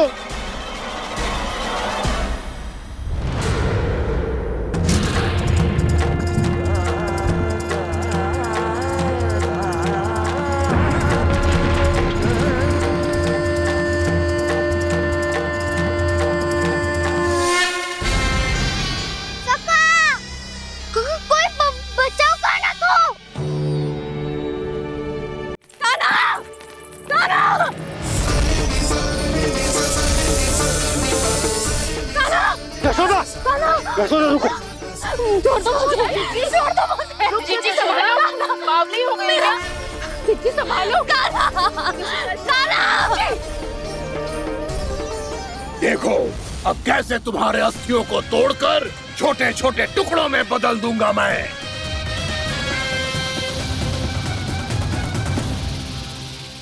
जी आप जाओगी तो आप भी फंस जाओगी। अपने लल्ला के लिए मैं किसी भी संकट का सामना करने के लिए तैयार हूँ। छोड़ो ना यशोदा, हमें कोई और उपाय खोजना पड़ेगा। हाँ, कोई और उपाय? आप देख ना रही मेरा कान्हा किस दशा में है। कान्हा भैया के वश में नहीं है, नहीं तो ये अपने लल्ला के लिए साक्षात काल का भी सामना कर ले। ये तो केवल कालिया नाग है। हे नागराज, आप मेरे प्राण ले लो पर कान्हा को छोड़ दो। ना नागराज, आप मेरे प्राण ले लो, मैं विरोध भी ना करूंगी। ना नागराज, आप मुझे मार दो पर मेरे कान्हा को छोड़ दो। ना ना ना ना नागराज, मेरे प्राण ले लो, हमारे कान्हा से क्या शत्रुता है आपकी? प्रभु के लिए जो प्रेम यशोदा मैया के हृदय में है, वही इन सभी गोपियों के हृदय में भी है।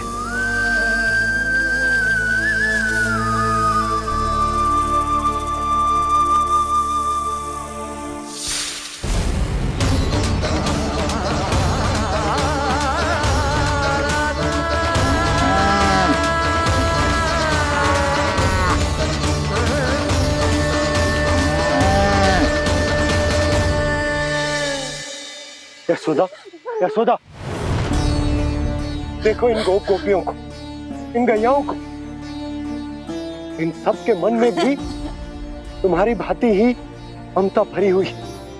वो सब भी कान्हा से उतना ही प्रेम और स्नेह करती हैं, उतनी ही ममता से भरी हुई है जितनी कि तुम।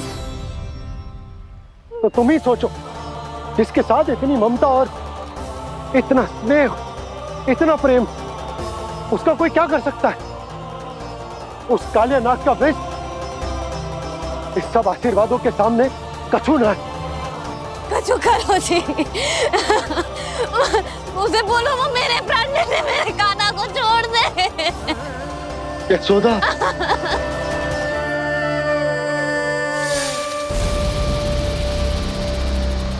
केवल इन्हीं में नहीं देवराज, नाग पत्नियों के हृदय में भी ममता का वही प्रेम उमड़ रहा है। देखिए। मैं आपके हाथ जोड़ती हूँ स्वामी, इस बालक को छोड़ दीजिए। ये अवश्य ही कोई दिव्य आत्मा है स्वामी। हम आपसे विनती करते हैं स्वामी, इस नन्हे बालक को हानि मत पहुंचाइए स्वामी। मेरी पत्नियां मेरे ही शत्रु के लिए विनती कर रही हैं। अब यदि इसके पक्ष में एक शब्द भी कहा तुम सबने, तो मैं इस बालक से पहले तुम सबके प्राण ले लूंगा।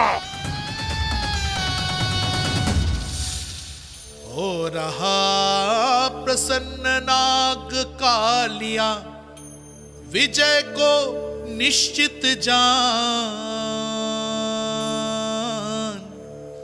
रोते बिलखते व्याकुल सब, संकट में देख कान्हा के प्राण।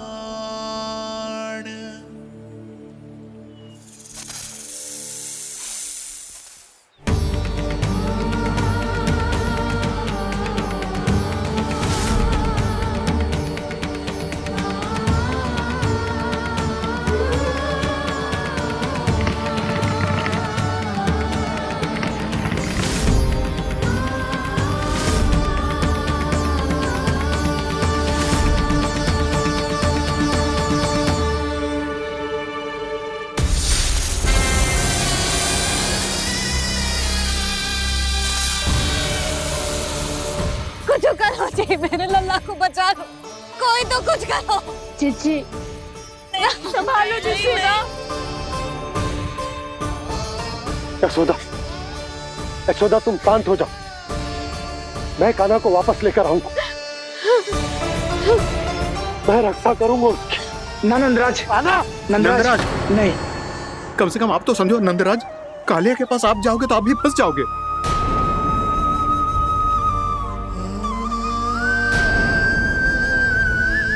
बलराम, तेरा भाई इतनी भीषण संकट में है और तुझे जरा भी दुख ना हो रहा?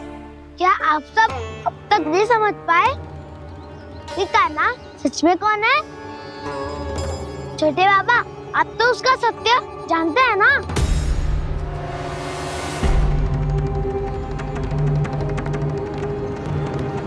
मानता हूँ कि आप सब कान्हा के रहस्य के बारे में नहीं जानते, पर क्या उसके जन्म से आज तक घटी एक से बढ़कर एक विचित्र घटनाओं को भी भूल गए हैं आप सब? भूल गए हैं कि कैसी पूतना जैसी राक्षसी उसका कुछ बिगाड़ नहीं पाई, कैसे तरनावती जैसा भयानक राक्षस उसे एक खरोच भी नहीं दे पाया था।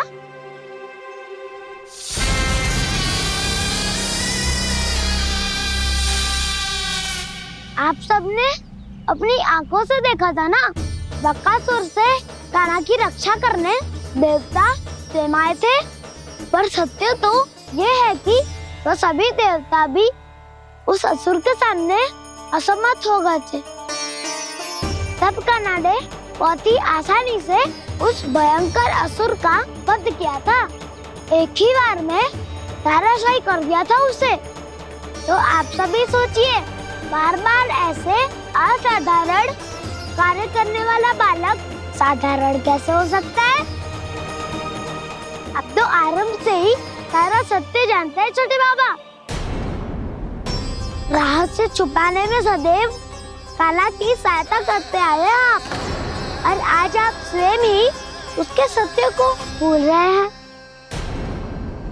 और तुम सब भी तो जानते हो कान्हा की शक्तियों के बारे में, तो क्या तनिक भी विश्वास ना है अपने सखा पे?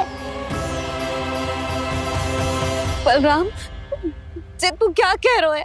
मैंने जो कहा उसका एक एक शब्द सत्य है छोटी माँ। यदि प्रभु की इच्छा हुई तभी कुछ ही क्षणों में सब कुछ अपनी आंखों से स्वयं अनुभव कर लेंगे आप।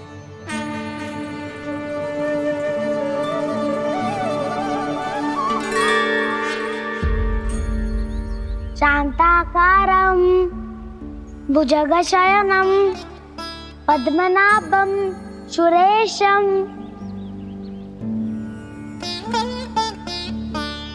विश्वाधारं गगनसदृशं मेघवर्णं शुभांगं लक्ष्मीकान्तं कमलनयनं योगी वीरध्यानगम्यं वन्दे विष्णुं भवभयहरं सर्वलोकैकनाथम्।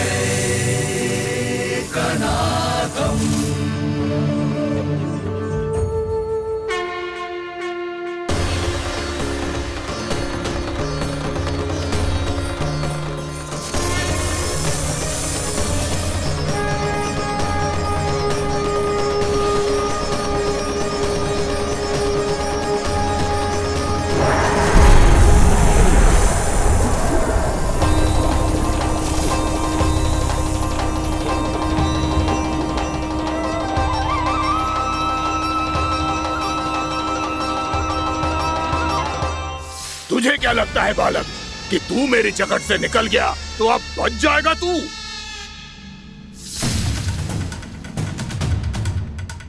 मेरे विष से अपनी प्राण रक्षा करने में सफल रहा, मेरी जकड़ से भी छूट गया, पर मेरे दंश से नहीं बच पाएगा।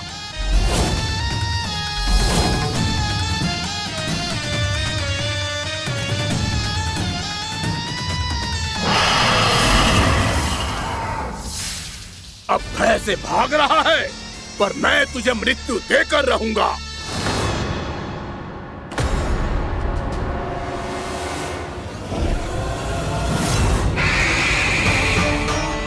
कान्हा!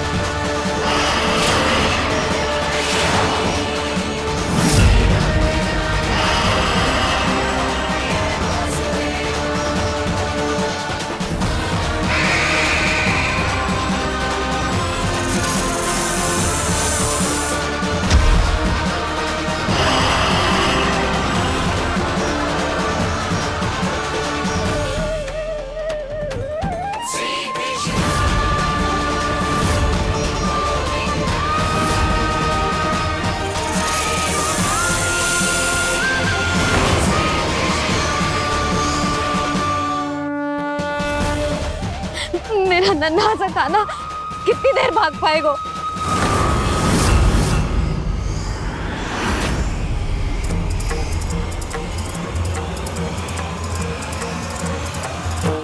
और कितनी प्रतीक्षा करोगे मेरी भक्त कालिया? भक्त नहीं, काल हूँ मैं तेरा। जब अहंकार का मुकुट बुद्धि को ढक लेता है तो भक्त अपने भगवान को भी नहीं पहचान पाता। व्यर्थ की पहेली में मत उलझा बालक। ना मैं भक्त हूँ और ना तू भगवान।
जिसके लिए इतने व्याकुल हो रहे थे, उसे छूकर कालिया नाग का हलाहल जैसा विष भी चरणामृत बन गया है और यमुना जी के जल में फैल चुके विष के प्रभाव को भी नष्ट कर रहा है।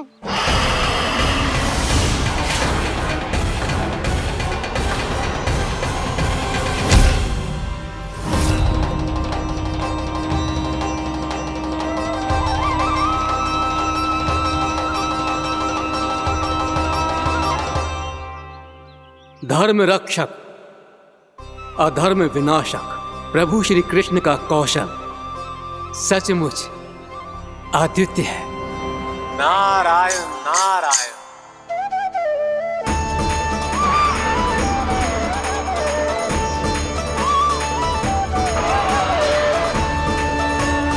मेरा भार तुम्हारे भीतर के अहंकार का प्रतीक है कालिया। अब तुम्हारा अहंकार, तुम्हारा अनपान मेरे पाँव के नीचे है और तुम्हारी पूंछ अर्थात तुम्हारे प्राण मेरे हाथों में। करोगे भक्त?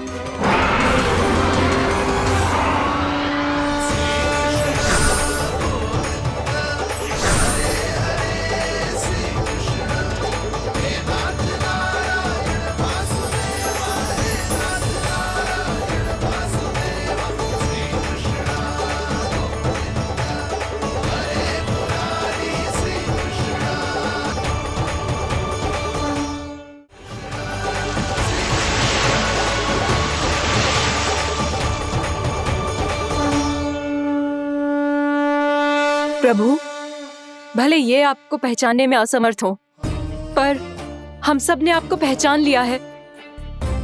हाँ प्रभु, एक भक्त होने के नाते और एक अर्धांगिनी और माँ होने के नाते मैं आपसे इनके प्राणों की भिक्षा मांगती हूँ। अपनी कृपा दिखाइए और इन्हें क्षमा कर दीजिए। आपके लिए मित्र और शत्रु में कोई अंतर नहीं प्रभु। उसी तरह आपकी कृपा और दंड में भी कोई अंतर नहीं। दोनों दया ही तो हैं, अकारण ही किसी को प्राप्त नहीं होती। हमें विश्वास है कि हमारे पति को मिला ये दंड कोई अभिशाप नहीं है, आपका वरदान है। ये सत्य है प्रभु कि इनसे बहुत से पाप हुए हैं। इनके विष से बहुत सारे जीव जंतु को हानि पहुंची है, पर अब आपके चरण इनके शीश पर पड़ गए हैं। ऐसी कृपा तो बड़े बड़े महान महात्माओं को भी दुर्लभ है, और इन्हें प्राप्त हुआ तो अवश्य ही ये किसी महान पुण्य का ही फल है। हे प्रभु, उन्हीं पुण्य कर्मों की शक्ति का आह्वान कर मैं आपसे विनती करती हूँ, इन्हें प्राणदान दीजिए। मैं अपने इस भक्त को क्षमा अवश्य करूंगी देवियों, यदि ये अपने अहंकार को त्याग कर मुझे पहचान ले तो।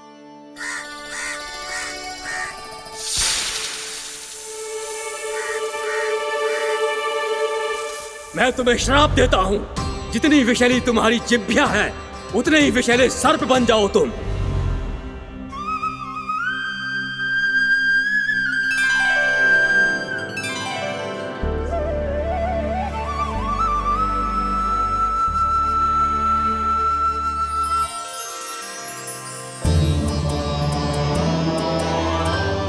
नारायण, मुझे क्षमा कीजिए नारायण।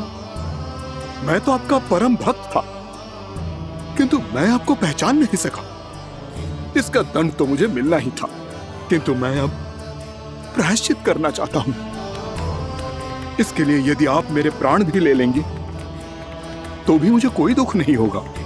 मैं अपना जीवन, मृत्यु और अपना अस्तित्व सब कुछ आपको समर्पित करता हूं।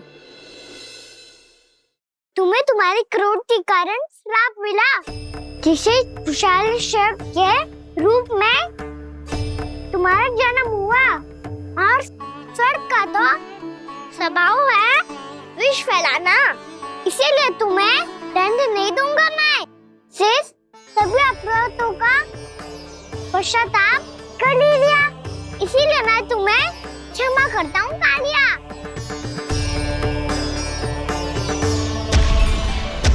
पर तुम्हें यहाँ से दूर समुद्र के बीच जाकर रहना होगा, जहाँ किसी निर्दोष का जीवन तुम्हारे विष से प्रभावित ना हो। मैं चाहकर भी आपकी इस आज्ञा का पालन नहीं कर सकता।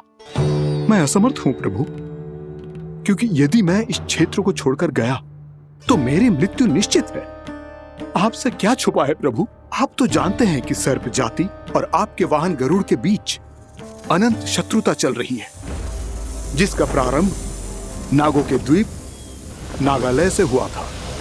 उस द्वीप पर छोटे जीवों को निगल जाने के लिए सर्प थे, और गरुड़ को सर्पों का स्वाद बहुत प्रिय था, इसलिए वो बार बार नागद्वीप जाने लगा था। पर इस कारण पूरी सर्प जाति उससे आतंकित हो गई थी। इसलिए जब भी गरुड़ वहां पहुंचता तो सभी सर्प छिपने लगते। जब गरुड़ को इसका आभास हुआ तो उसे बड़ा क्रोध आया, और वो उत्तेजना में भरकर सर्पों का शिकार करने लगा। भूख ना होने पर भी उन्हें मारने लगा। अब सर्पों के प्राण हरना उसके लिए खेल बन गया था। इस भीषण समस्या का समाधान ढूंढने के लिए पूरी सर्प जाति महान सर्प वासुकी के सामने इकट्ठी हुई। हे महान वासुकी, हमारी सहायता कीजिए। नागद्वीप पर गरुड़ ने आतंक मचा दिया है। पहले तो वो हमें अपना भोजन बनाता था, लेकिन अब हम उसके खेल का साधन बन चुके हैं। भूख हो या ना हो, जब तब आकर वो हमारे प्राण हर लेता है। अनुचित हिंसा के इस प्रथा का आरंभ सर्पों ने ही किया है। पहले आप सबने पूरे द्वीप पर अधिकार कर लिया, फिर आहार के साथ साथ आनंद के लिए भी आप सभी ने निर्दोष जीवों की हत्या की। और जब सृष्टि का संतुलन बनाए रखने के लिए गरुड़ आपको अपना आहार बनाने आया, तो आप सब अपने प्राणों की रक्षा के लिए छिपने लगे। तो फिर गरुड़ का उत्तेजित होना तो स्वाभाविक ही था। नागनाथ, जो हमने अन्य जीवों के साथ किया वही अब हमारे साथ हो रहा है, परंतु ये भी तो सृष्टि के संतुलन के विरुद्ध ही है ना? अवश्य है, इसलिए मैं गरुड़ से चर्चा करूंगा। धन्यवाद प्रभु।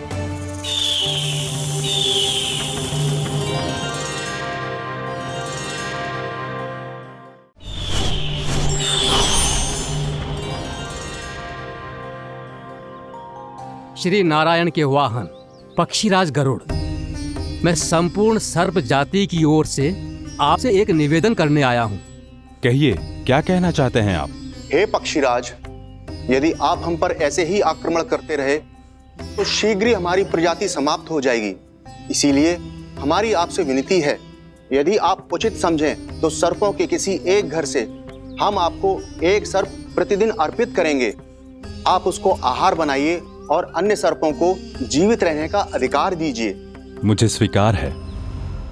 तब से प्रतिदिन किसी एक घर से एक सर्प गरुड़ के भोजन के लिए भेजा जाने लगा। समय के साथ मेरे घर की भी बारी आई, परंतु मैंने एक बहुत बड़ी भूल कर दी। समय आ गया है स्वामी, आज गरुड़ के आहार के लिए इसे चुना गया है। कौन है यह गरुड़ और क्यों दूं मैं इसे कोई भेंट? स्वामी, सभी सर्प राज्यों और गरुड़ के बीच में यही समझौता हुआ है, हमें इसका सम्मान करना ही होगा। मैंने कोई समझौता नहीं किया, मैंने कोई वचन नहीं दिया और ना ही मैं किसी गरुड़ से भयभीत होता हूँ। यदि इस राज्य में किसी को सर्पों को अपना आहार बनाने का अधिकार है तो वो केवल मुझे है। अब से गरुड़ को दी जाने वाली हर भेंट मुझे दी जाएगी, महाविषधारी महान नागराज कालिया को। ये और कुछ नहीं, मेरा अभिमान था प्रभु, और ये मेरे इस जन्म की सबसे बड़ी भूल थी, क्योंकि फिर जब गरुड़ को इस बारे में पता चला तो। कालिया, अभिमान में आकर तूने अपने काल को ललकारा है। जिस कालिया के नाम में ही काल छिपा है, तू उसे ललकारने का दुस्साहस कर रहा है गरुड़। स्वयं को भगवान विष्णु का वाहन कहता है तो वाहन का ही कर्म कर। स्मरण रख, इस धरती के सर्वश्रेष्ठ योद्धाओं के लिए भी मैं मृत्यु का दूत हूँ। विनाश काले विपरीत बुद्धि। तो जैसे मूर्ख सदा इस युक्ति को सार्थक करते आए हैं, अपने विनाश को आमंत्रण किया है, तो अब भोग।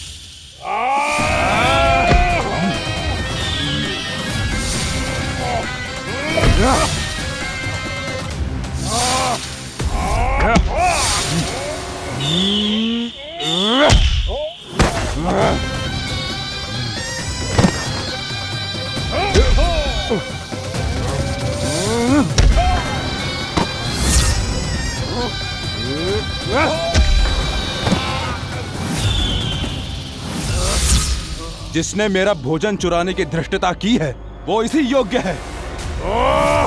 तू मुझे जानता नहीं है गरुड़, मैं महाविषधारी नाग कालिया हूँ। तेरा इतना दुस्साहस कि तूने मुझ पर चरण से प्रहार किया। वाह!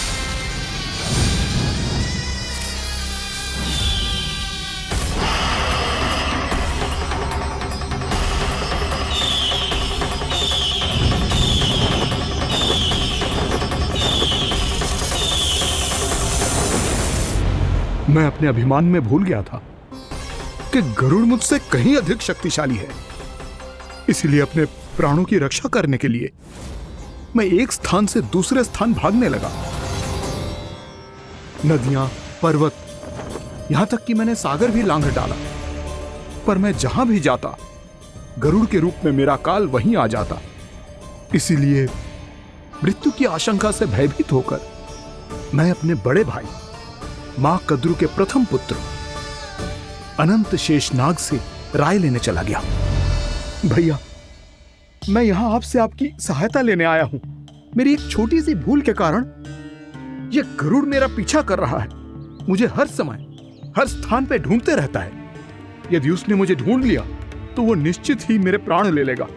मुझे कोई ऐसा स्थान बताइए जहां मैं अपनी पत्नी और अपनी संतानों के साथ शांति से रह सकूं। तुम यमुना नदी के किनारे वृंदावन क्षेत्र में जाके वास करो कालिया। गरुड़ वहां प्रवेश नहीं कर सकता क्योंकि उसे ऋषि सोबरी का श्राप मिला हुआ है।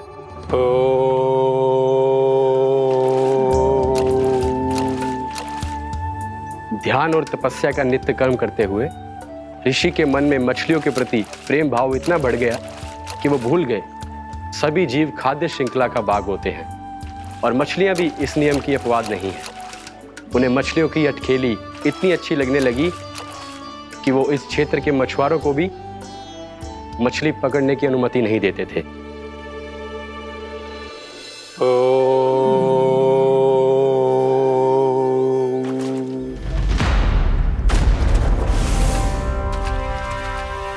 उस दिन वो उस पक्षी को नहीं रोक पाए, पर तब से सावधान रहने लगे। यहां तक कि अपने साधना से भी अधिक ध्यान वो पक्षियों पर केंद्रित करने लगे।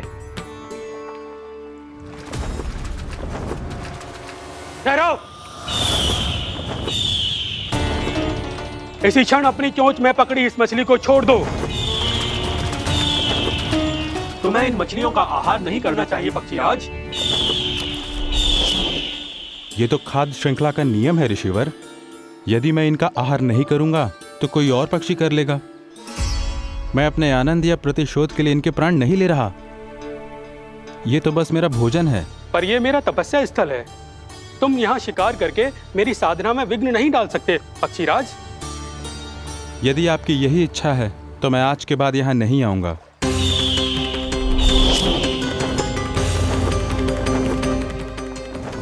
पर आज ये मछली मेरे आहार के रूप में पकड़ी जा चुकी है। मैं वचन देता हूँ ऋषिवर, इस स्थान पर यह मेरा अंतिम शिकार होगा।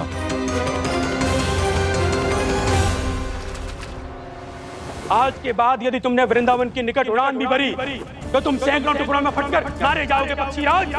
ये मेरा श्राप है।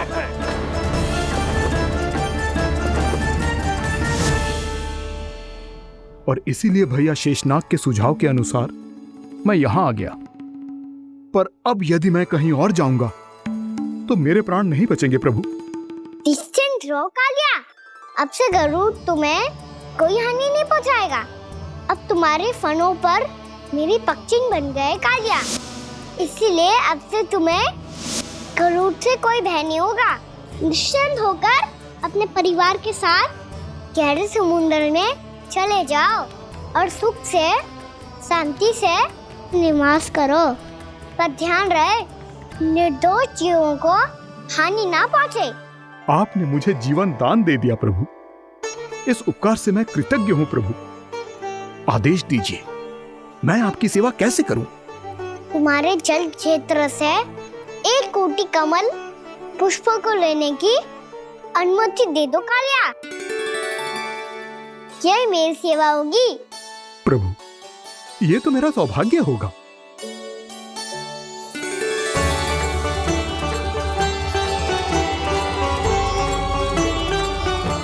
एक कोटि के स्थान पर हम 3 कोटि कमल पुष्प ले आए प्रभु। मैं तुम्हारी सेवा भाव से प्रसन्न हुआ कालिया। रमणक द्वीप पर चले जाओ ताकि तुम्हारे कारण फिर कभी किसी निर्दोष जीव को हानि ना पहुंचे और न ही तुम्हारा विष मेरे प्रिय यमुना नदी के जल को दूषित कर पाए। मैं तुम्हें आशीर्वाद देता हूँ। आज यहाँ मेरे द्वारा तुम्हें दिए गए इस आदेश का स्मरण जो भी भक्त करेगा और प्रातः काल और संध्या काल में इसका उच्चारण करेगा, उसे फिर कभी किसी संकट से कोई भय नहीं होगा। ये स्थान अब से काला कुंड के नाम से जाना जाएगा। यहाँ पर स्नान करने वाला और देवताओं को इस क्षेत्र से जल का अर्घ्य देकर प्रसन्न करने वाला भक्त यदि मेरा स्मरण करके पास रखेगा तो वो अपने सभी पापों से शीघ्र ही मुक्त हो जाएगा।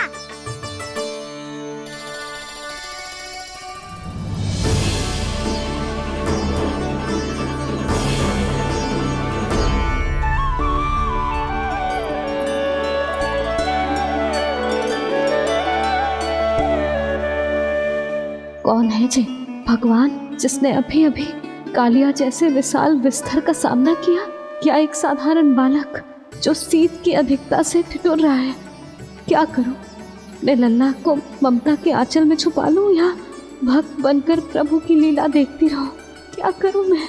कितना ठंडा था जल, बहुत सर्दी लग रही है। सर्दी से तड़पते हुए कैसे देखूं इसे?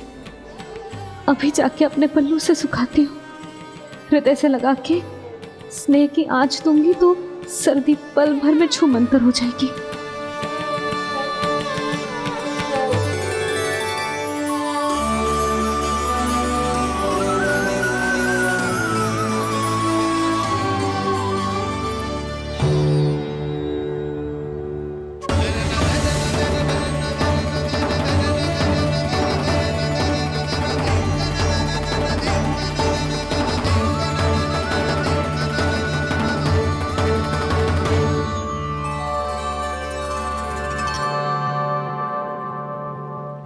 मेरी आवश्यकता ना है इसे, ये तो सच्ची में भगवान ही है जिसकी ठंड दूर करने के लिए स्वयं द्वादश आदित्य प्रकट हो गए।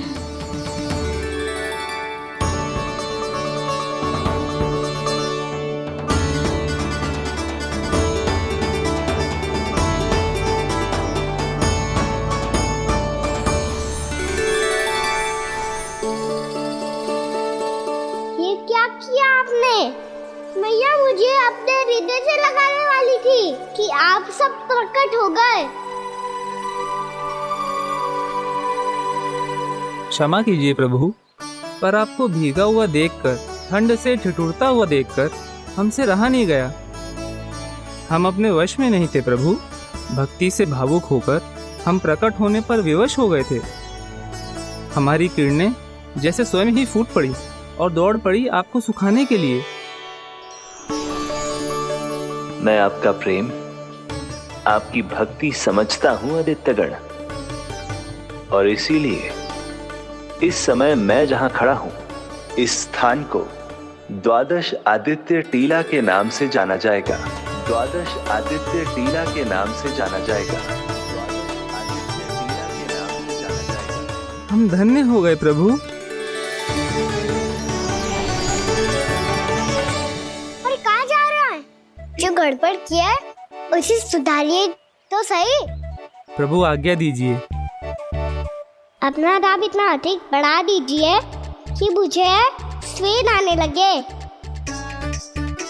ताकि मैया मुझे स्वेद में लीला देख के और भूल जाए कि मैं भगवान हूँ, और मैया मुझे अपनी गोद में उठा के ले जाए।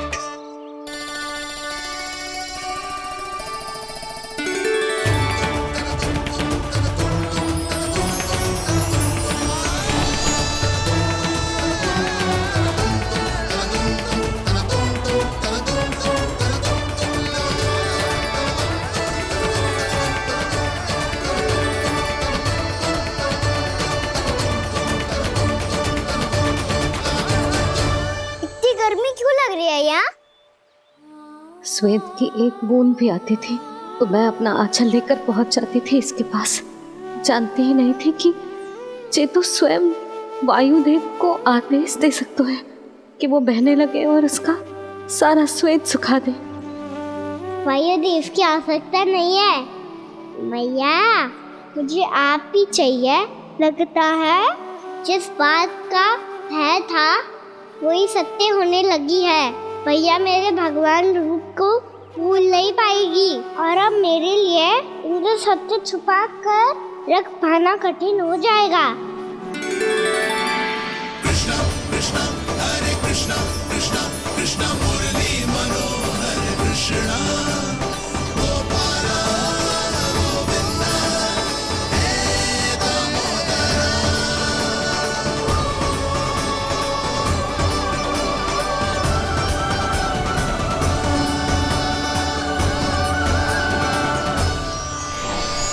प्रभु, आपके श्वेत से बने इस प्रसंगदान सरोवर का प्रणाम स्वीकार कीजिए।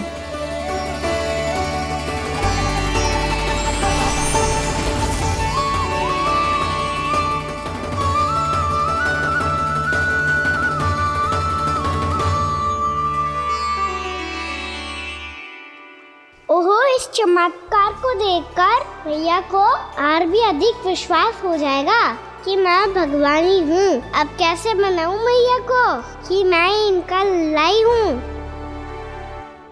बाबा है ना, अब तो यही सहायता करेंगे। श्री कृष्ण गोविंद हरे हरे, श्री कृष्ण गोविंद हरे हरे, श्री कृष्ण हरे मुरारी, श्री कृष्ण श्री कृष्ण श्री कृष्ण।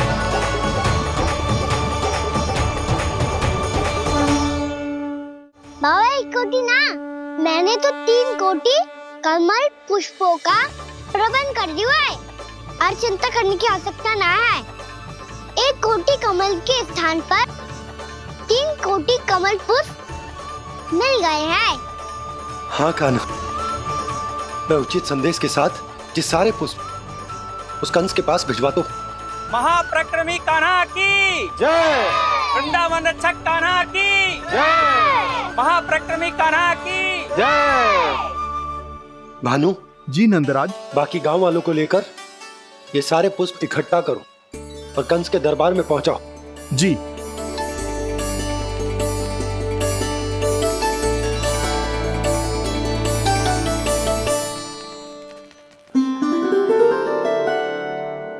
मैया, कौन हो तुम?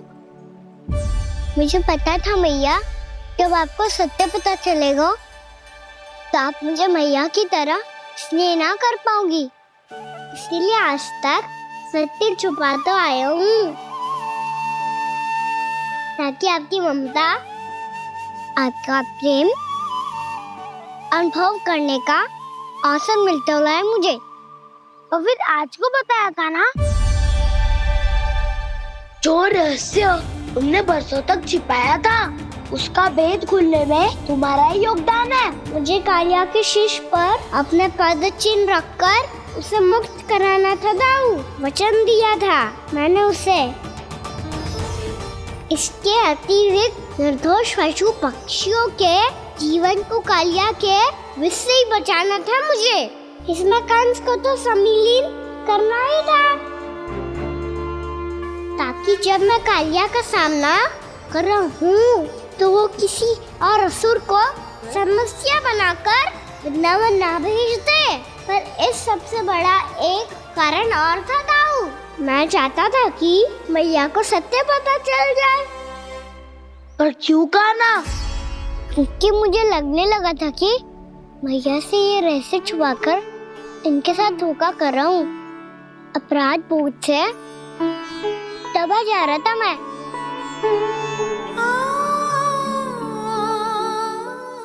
जो सत्य आपको, बाबा को, सभी को पता है, यहाँ तक कि मेरे सखा भी जानते हैं, वो सत्य मैंने मैया से छिपाया केवल इसी लोक में कि मुझे इनकी ममता प्राप्त होती रहे। पर ऐसा करके मैं अपने से निस्वार्थ प्रेम करने वाली मैया को धोखा दे रहा था। आप ही बताओ दाऊ, जो इस संसार में मुझसे सबसे अधिक भरोसा करता है, उसी के साथ छल कैसे कर सकता हूँ मैं? हाँ, मैं नारायण का अवतार हूँ, पर अपनी मैया का छोटा सा लल्ला भी तो हूँ।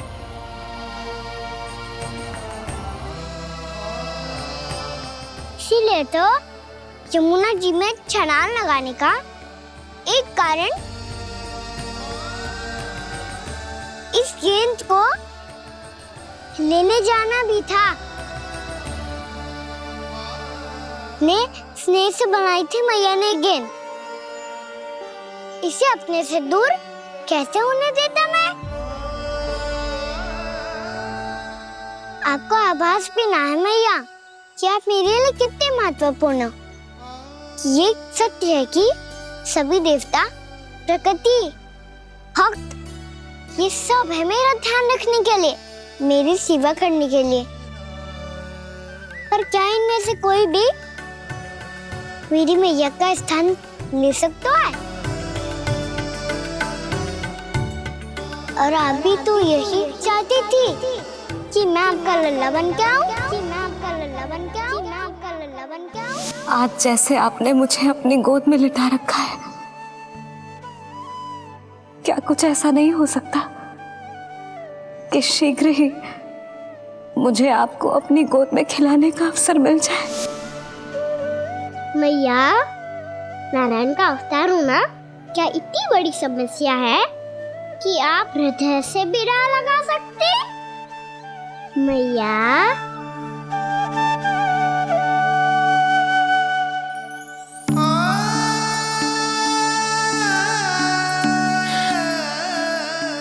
मेरा कान्हा,